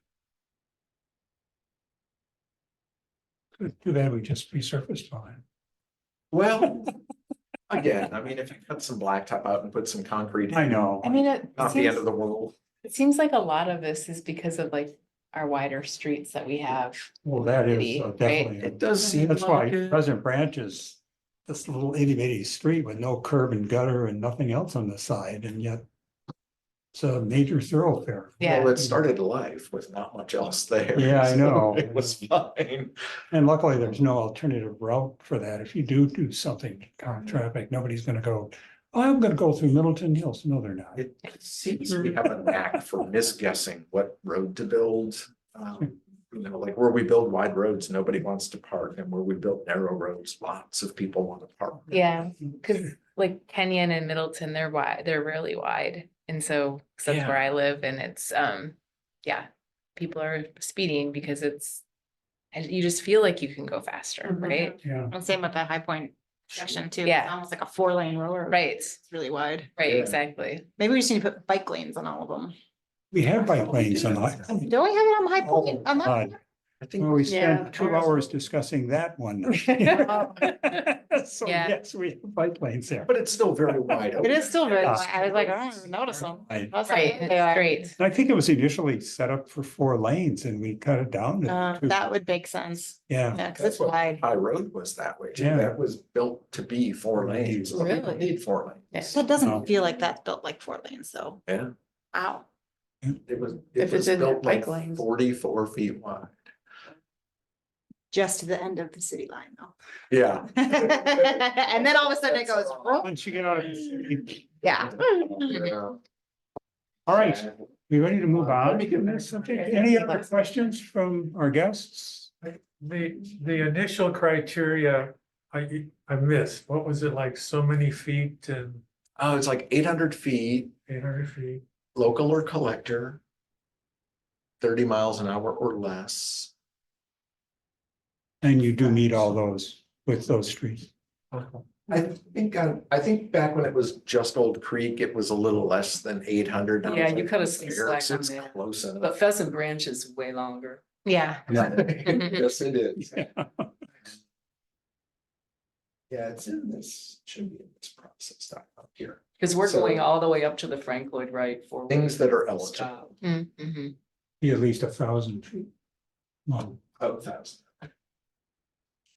I guess it was traffic. So it's in the At least document. 800 Okay. vehicles. Thank you. Yeah. All right. Thank you. Anything else, Lisa? Yeah, thanks for. No, that was really helpful. Anything else from the committee?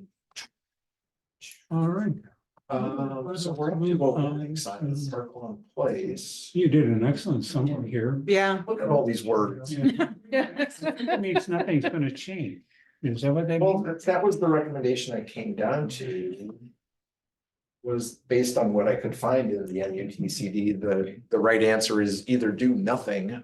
Or put up one of these left turn signs, if you want. And that would be closer to Parisi Park entrance, right? Well, this is coming off the tennis courts before you sort of turn Turn left. Right, so it would be almost like right at that intersection where you go to turn into Parisi.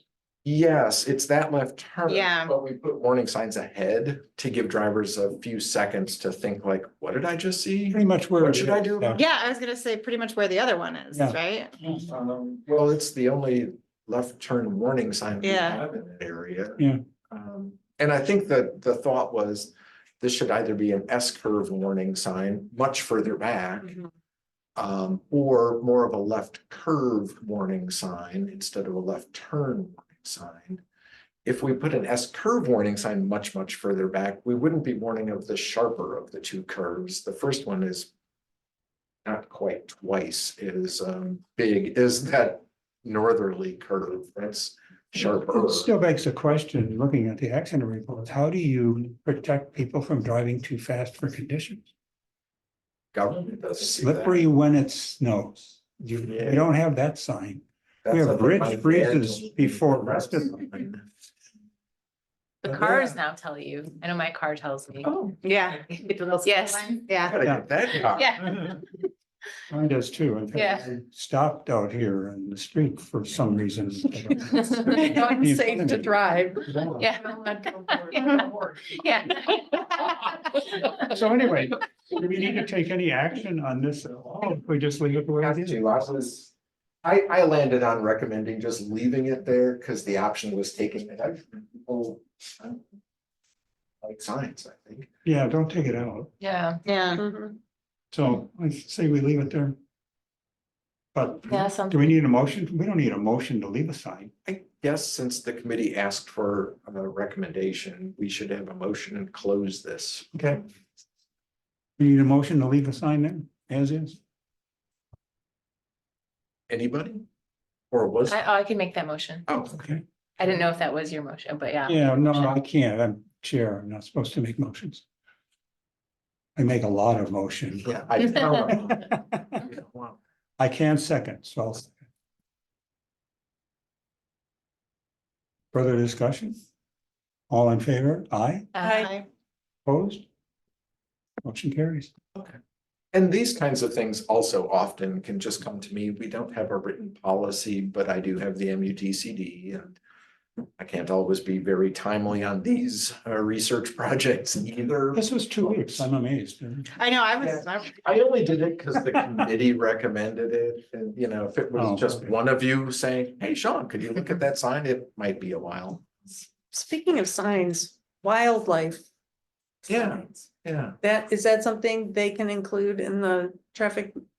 It's not a traffic management thing. Or It's common. just a warning sign, Yeah. right? So I that, really feel like Pheasant Branch needs. that's one of those that's been hanging on We've my got desk. for a while. turkeys all over. I mean, you should stop for the turkeys. I saw but some I turkeys. think a lot of people, unless And you deer. can continually go up and down that street, you might not realize, I better go slow in here so I don't Yeah. splatter a turkey on my. I had deer The walking tough to part with North. them is always where do you put it? Cause it's Yeah. such a. They don't read. And The turkeys don't know where to cross.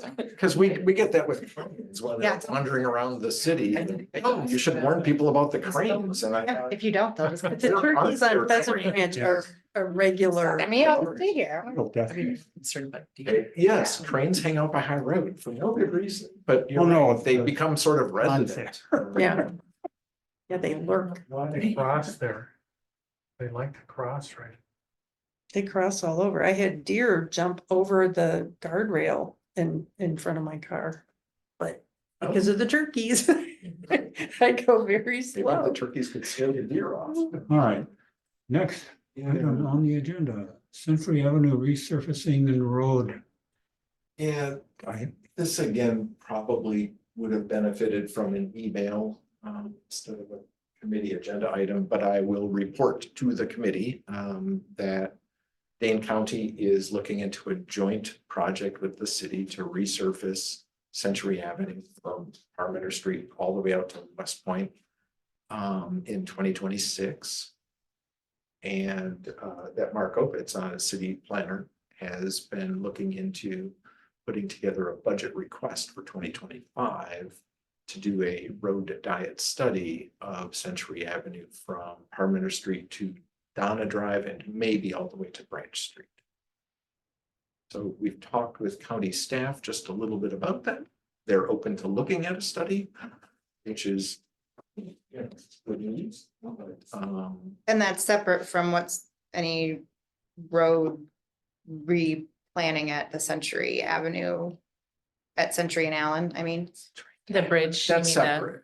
The. Yeah. no, the intersection at Century and Allen, That's a separate. that is a project. separate project, okay, Yeah, that's what we're I. actually trying to do that with some signal upgrades that we Yeah. need to do anyway, and then. But we is thought that in that's- conjunction with the county too, or is that, it's just a That city is project? in conjunction with the county, Okay. so that's a joint project between us and them, except Okay. we're taking lead on it instead Okay. of them taking. Gotcha, thank you for that clarification. They Bridges try might- to stay out of the signal business and more often than not, sort of the pedestrian / crosswalk business. They want to leave that to us. Yeah. And so that's great. We'll take lead on that. Okay. That'll help fund it. The bridge might affect from Branch up to Oak Creek. Yeah, it's planned. to There's a be- lot of grade change in there. Yeah. We just had an open house on that. How did that go? Really well attended. Really? Yeah, Good. Yeah, I know, way better than standing or being bored. I I've was, been at those too. I thought it was very nice. I don't know if it was Public Works or planning, but putting up the street sign at the bridge intersection was a smart way to advertise. Oh, yeah, yeah. We talked about that beforehand, because the county was thinking about it, and I've seen your signs, they won't fit. So we did that. So this is just, again, information for us. Yeah, so this is just answering what I believed to be the questions of this agenda item Okay. had been added. no action. No Yeah, we action don't on need the action. This is just sort of reporting out. downtown parking. Downtown. Yeah. Excuse I me, don't know if Can we ask question? Can I ask a question? it's okay with me. It's the chair's discretion. What the road diet means? Oh, yeah, I can explain that quickly. Okay. So that's effectively taking what are currently vehicular travel lanes and trying to reduce their number so that we can provide other sorts of things. So typically you'll see a 4-lane road that we don't have to have as a 4 vehicular lane road. And if we repaint the road, right, we could get a 2-way left turn lane and some bike lanes out there and still have 2 travel lanes, just not 4. Gammon Road is an example of that by like the nitty gritty and that area. That's the most like we've done the road diet there. Or Dana Road in the city of Madison just went. Yeah. Right. Century is so busy though. I don't mean to get in. But that between piece, your- once we get further west, isn't as busy. Okay, Mhm. But to me, it's a form of traffic calming. Mhm. Because I walk that sidewalk and I don't feel safe as Yeah. a pedestrian because cars are going so Right, fast. right. You are right there. Yeah, and Yeah. you're right, it's a very small little grassy area there, so I think it's great. I know my neighbors Yeah. don't agree with me, but If But you we look get a at Gammon, lot of interest it does, too it from slows it down. bicyclists, like there's no Slows it place for down. me to be. Mhm. Yeah. Yeah, well, that road is, there is no There's place to be for There's bicycles. No. no good place. I'll Yeah. ride it if Yeah. it's the right time I of always, day. always wonder why they're there, because they're taking their life in their own. There's no other good thoroughfare there. Move on to downtown parking. So I don't know if the information I put in the packets is at all helpful, but it's pretty much everything I've got. So, and I realized that, when I requested this to be on the agenda, I was making it a very broad topic. Okay.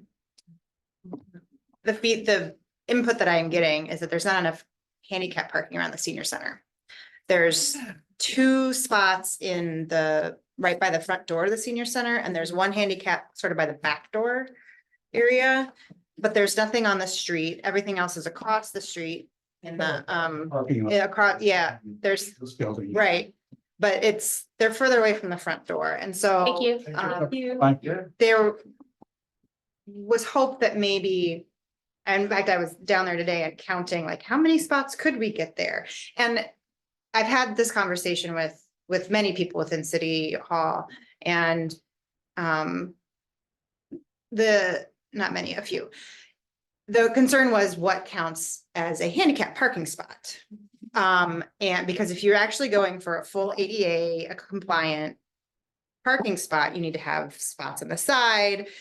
Doing it in a street, you have to have has to actually be like angular. It was not, so it was more, I was trying to figure out, it's more of a request of having specific parking spots in front of the senior center for use by senior center program participants at certain times of day, so that they would be able to access the senior center easier than having to find a handicap spot or so if there's any way that we can make some sort of.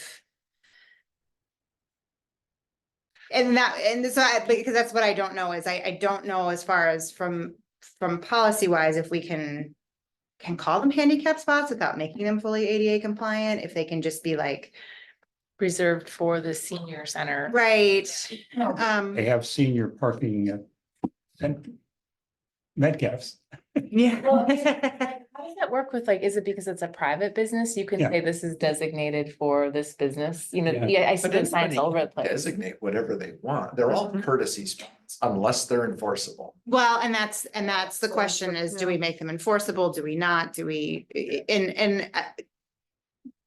the request that I've had that's just been, I have a hard time getting in and out of my car. I have a hard time navigating the distance if I have to park further away. It would be nice with my limited ability. Are these requests coming from people who have the handicap tag? Cause I'm wondering, why can't we just Add more add spots in the more parking lot. spot? Yeah, like that whole western edge of the parking lot. That would be a thought that I had too today because I thought honestly thought there were more spots in the parking lot. So I was kind of surprised today that there were so How few. many, There's only 2. and that's probably, Close to the senior center. If you come on this side towards City Hall, there's 2 on that side Yeah. too. And there's 2 on the north side. Yeah. Actually, I don't even know if there's There's no 2. door. I don't think so. I think they're just there and then there's one there. I'm sure that's up to code. There's a spot, so Those- you have those- Of how many you have to. skills that Yeah, I you think get. it's that door that they, or maybe it's this back. Because Yeah. I think Laura, when she worked at the senior center, would park in those north spots because her office was on the north side of the building and she'd always park there. I thought we had handicap spots. There's one. Okay. And then there's actually none on the eastern side of the parking lot. I thought there was at least a couple towards City Hall, but there's not. Yeah, there There are. is. There's got. Are there? Yeah, Oh, yeah, there are right there. there's 2 or 3 even. 2. Sure. There's none on the north side, unless there's one underneath I there. don't Yeah, think. south so, side 'cause I there is, think but it's- not in the north. So that was one option, because I talked about this with Mark Opitz and Brian Gatto looped back with me on a different, slightly different topic about the angle parking. Yeah. On Hubbard Avenue, Mhm. turns into Aurora. Because that lends itself a little bit better to saying, oh, we can paint out an area and let people safely get out without anyone tearing their door off. On the street, on-street parking, I think is now supported by ProWag. It's public rights of way accessibility guidelines. It's not federal law, but it's sort of pending federal law, right? Because they recognize that the ADA is really good for buildings and really, really awful for streets. So they set up a whole different accessibility guideline just for rights of way. And said, don't worry so much about the ADA. If you can do this ProWag stuff, fine. And there's still a ton of trade-offs, but so angle parking is fine. Even just on-street parallel parking, they're okay with if you put it right near a curb ramp. So like at the end of Yeah. the block. Oh, Yeah, sure. because it wouldn't be very Yeah. helpful. Yeah. Yeah, Right, because otherwise they're like, now you're just dumping Put people them out in the traffic. streets, yeah. Nice. Yeah, exactly. I remember that now. I remember Opitz saying that before. I forgot about that part. Yeah. Yeah. And then they'd have to get up on the street side. So. Right, That's yeah. hard. I mean, it's Yeah, a that's- goofy policy. It is. But ProWag's like, if that's the best you can do, that's the best you can do. That area, that wouldn't be good. They 'cause it- really want us to Yeah. expand the roadway right there into the terrace, but then they recognized, well, there are a lot of street terraces that just aren't ever gonna be wide enough to Yeah. allow that to Right. happen. And we fall into that ballpark. So it seems like the parking lot would be better. Yeah, then. I think that's really the If only. we added Yeah. more spots, because that would take up 3 existing spots. So we said if it's gonna be like ADA tag. Yeah. Or you get ticketed, right? Yeah. That has to be at least ADA standard or ProWag standard, and it Yeah. has to be signed to be enforced. Mhm. Anything else would be, I mean, we could set out a sandwich board that says, you know, if Please, you're able, Yeah. please reserve this spot for someone who's less able. yeah, You know, and I was downtown the other day during a work day that I normally wasn't down, and I was actually blown away with how crowded it was Mhm. and how much traffic was going in and out of the senior center. And just how much traffic there was downtown. I don't, sure. not working downtown here. I don't spend much time down there on a weekday, but it was, so I could see if you're trying to get down for lunch or a meal time and there's no way for you to park and the closest spot is a considerable distance away, it would really be distressing. So, I mean, if there's Especially any, for someone who has some mobility issues, right? Like Right. for me, if I park 2 blocks away, okay, right, Right. yeah, that's not like Chicago. right, exactly.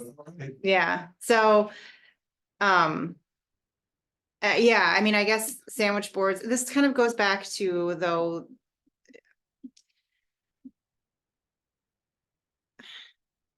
I don't And know, it could be permanently signed, but I mean, if you're saying, oh gee, for 3 hours during an event or during the day, you know. well, I'm just wondering if we can do a way that, just to, But I mean- anything I could envision there would be a courtesy kind of message, not an Yeah. ADA kind of. well, and I also Go to the am, Parking lot. and I'm also sensitive about enforcement, right? Like, you can put up as many requirements, but I don't know about asking, I think we toyed with putting up one on before Hubbard and Parmenter was an always stop condition and there were constantly people on Parmenter Street with like huge boxy, trucks. Sort Yeah. of just shielding everyone's vision of anything. And we toyed with an idea of like, could you just put a small car here, or if you have a big boxy truck, park it somewhere else. what about, We were like, we can't define that, we Yeah. can't Yeah. enforce that, so let's just say. No our breath. sign, no Yeah. truck. what Yeah. about north on Elmwood though, into the terrace there?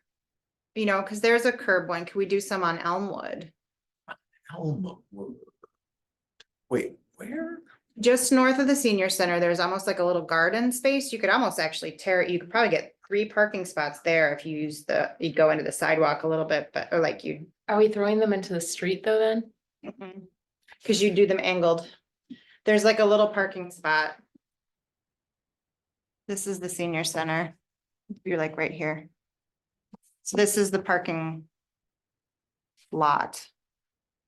Oh, So if we could do them along Elmwood to the north, well, that's just on the street.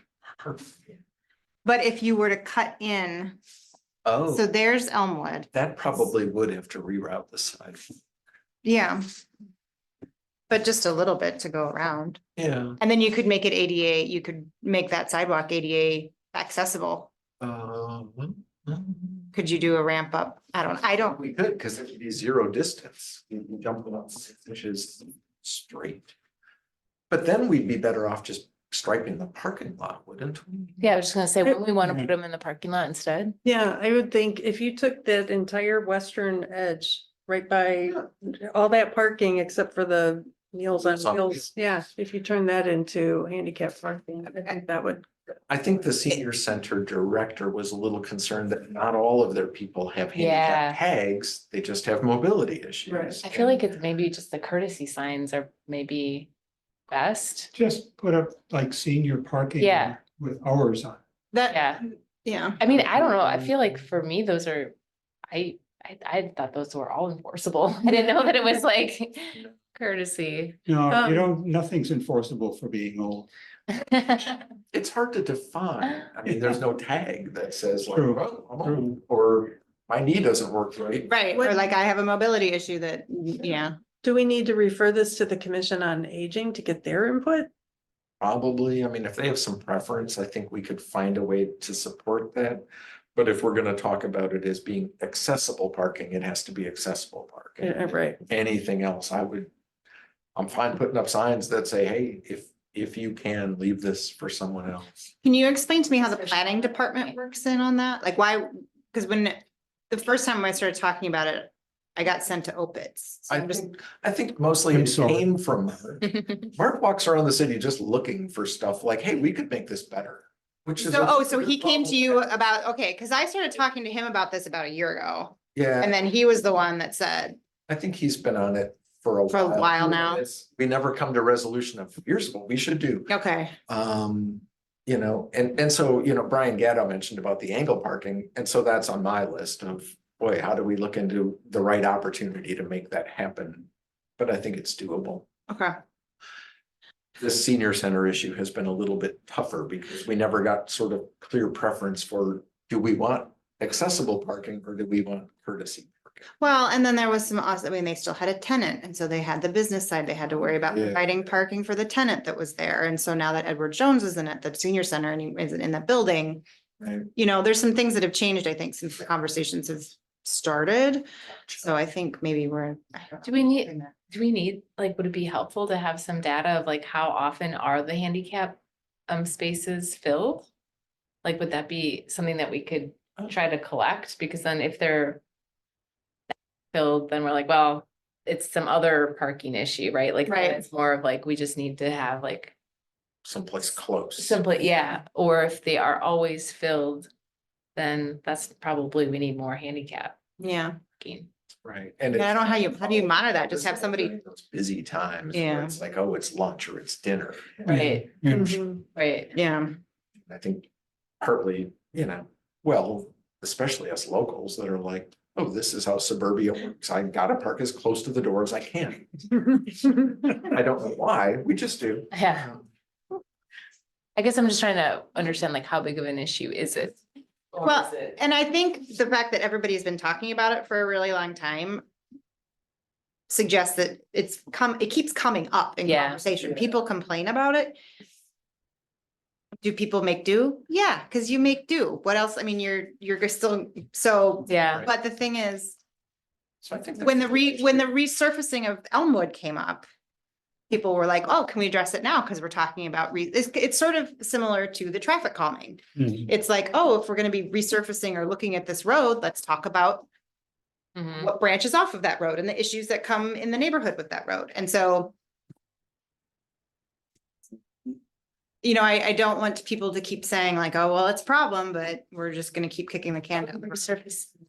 Is that why it's coming up? Or, No. oh, No. This was just one of those things. It had come up again. We had talked about it during the Elmwood research. oh, I see what you're saying. Because one of the Okay. questions was, can you start painting lines on Elmwood to mark out parking Oh, spots? Because people park downtown and don't parallel park very well, but if you give them assigned lines, Yeah. and there was discussion about, actually, that's proven that's not true, that people actually park better without the lines, blah, blah, blah. Sometimes worse. Well, and that's the thing is like, I don't, who has the data for that? Are we collecting that? I don't know, but that was one of the reasons that I was told that it was shut down in the past is because data says that doesn't work. And so it's one of those things I feel like every time I brought it up, everyone has said, oh, we've thought about that, but this was the issue, or, oh, we decided to push that down because Elmwood was gonna get resurfaced, so we talk about it then, or, oh, we wanted to do this first, so we're gonna talk about it then, and it's like, I don't know how pushy to be to get stuff done. And this has been one of those things that I've been hearing about since I got elected onto council, and I was always like, oh, I'll ask this person, and they said, oh, this is why we're doing that, oh, we've been talking about that forever, we'll get to it, and it's like, okay, well. So you're hearing this from constituents? Mhm. Okay, because I go to the senior center and play pinochle if anybody would like to learn. Oh, you're welcome to I come. lost too much money playing the game. Dimes, we play with dimes. But and there's always a group, whenever I walk in to get up to my card playing group, I'm always greeted by folks who have suggestions. And I'll ask them, because they've never brought this up. They've brought up other things. That's what I was wondering, could we do a survey of, Well, that's why I wondered if we Like could refer it to the Commission on Aging. yeah, because like, could they have survey some direction. I the gotta people that believe the use? City would respect that. I mean, I did ask, I did attend one senior center meeting or one Commission on Aging meeting, and it was actually the meeting where they lost all their Meals on Wheels stuff. And so they were kind of in crisis mode. And so, and then by then I started talking to other people in City Hall, and that's when it was like, oh, we've talked to them and we have seen this has been an issue and this is what we've talked. So it always just feels like it's. Yeah, And I it's never got, being, so I mean, I'll support what the want is. I just don't know what the want is. If we want accessible spots or if we want courtesy spots. Mhm. Yeah. Maybe that's what I was wondering, if they could survey the users of the citizens, the senior citizens, and then just ask them like, are you able to find parking? Like, what kind of parking do you need? Or I don't know, Yeah. that would be, Well, they'll ask for the moon, which is okay. yeah, they will, Then at least it gets Yeah. information. Sure. right? And I mean, if the senior center's peak hours don't overlap into dinner hours, we can put hours on the bottom of a courtesy sign without too Yeah. much trouble. Sure. Yeah. Right, But I think there, like you said, there's some issues with deliveries that get made along Hubbard, Yeah. like you have restaurants and retail stores that are doing deliveries between 9 and 11 AM. And so parking then there's some certain freight loading zones and things like that. They So. just don't park. They do. And I know Mark and I have talked about this too, like, why don't we designate a spot where the truckers have to pull over? And I'm like, because they won't. Yeah. And commercial establishments will scream all holy. yeah. right. We'd rather have the parking Or for it's half cars. a block away from their Yeah, front door. yeah, Now we it don't- won't work. We don't have the trucks there. Which in the winter, I get, some people will You're gonna not. send that off to the senior center for advice? Would you like me to? Yes. Yeah, I will make a motion that we request the Commission on Aging to put this on their agenda and request input from their members and community Second. Regarding parking. requirements. regarding parking specifically downtown. Yeah. All in favor? I, Aye. Hi. So since I'm the chair, I'm gonna take 10 and not do it, but I guess we've got to since it's on the agenda. I have nothing. Okay.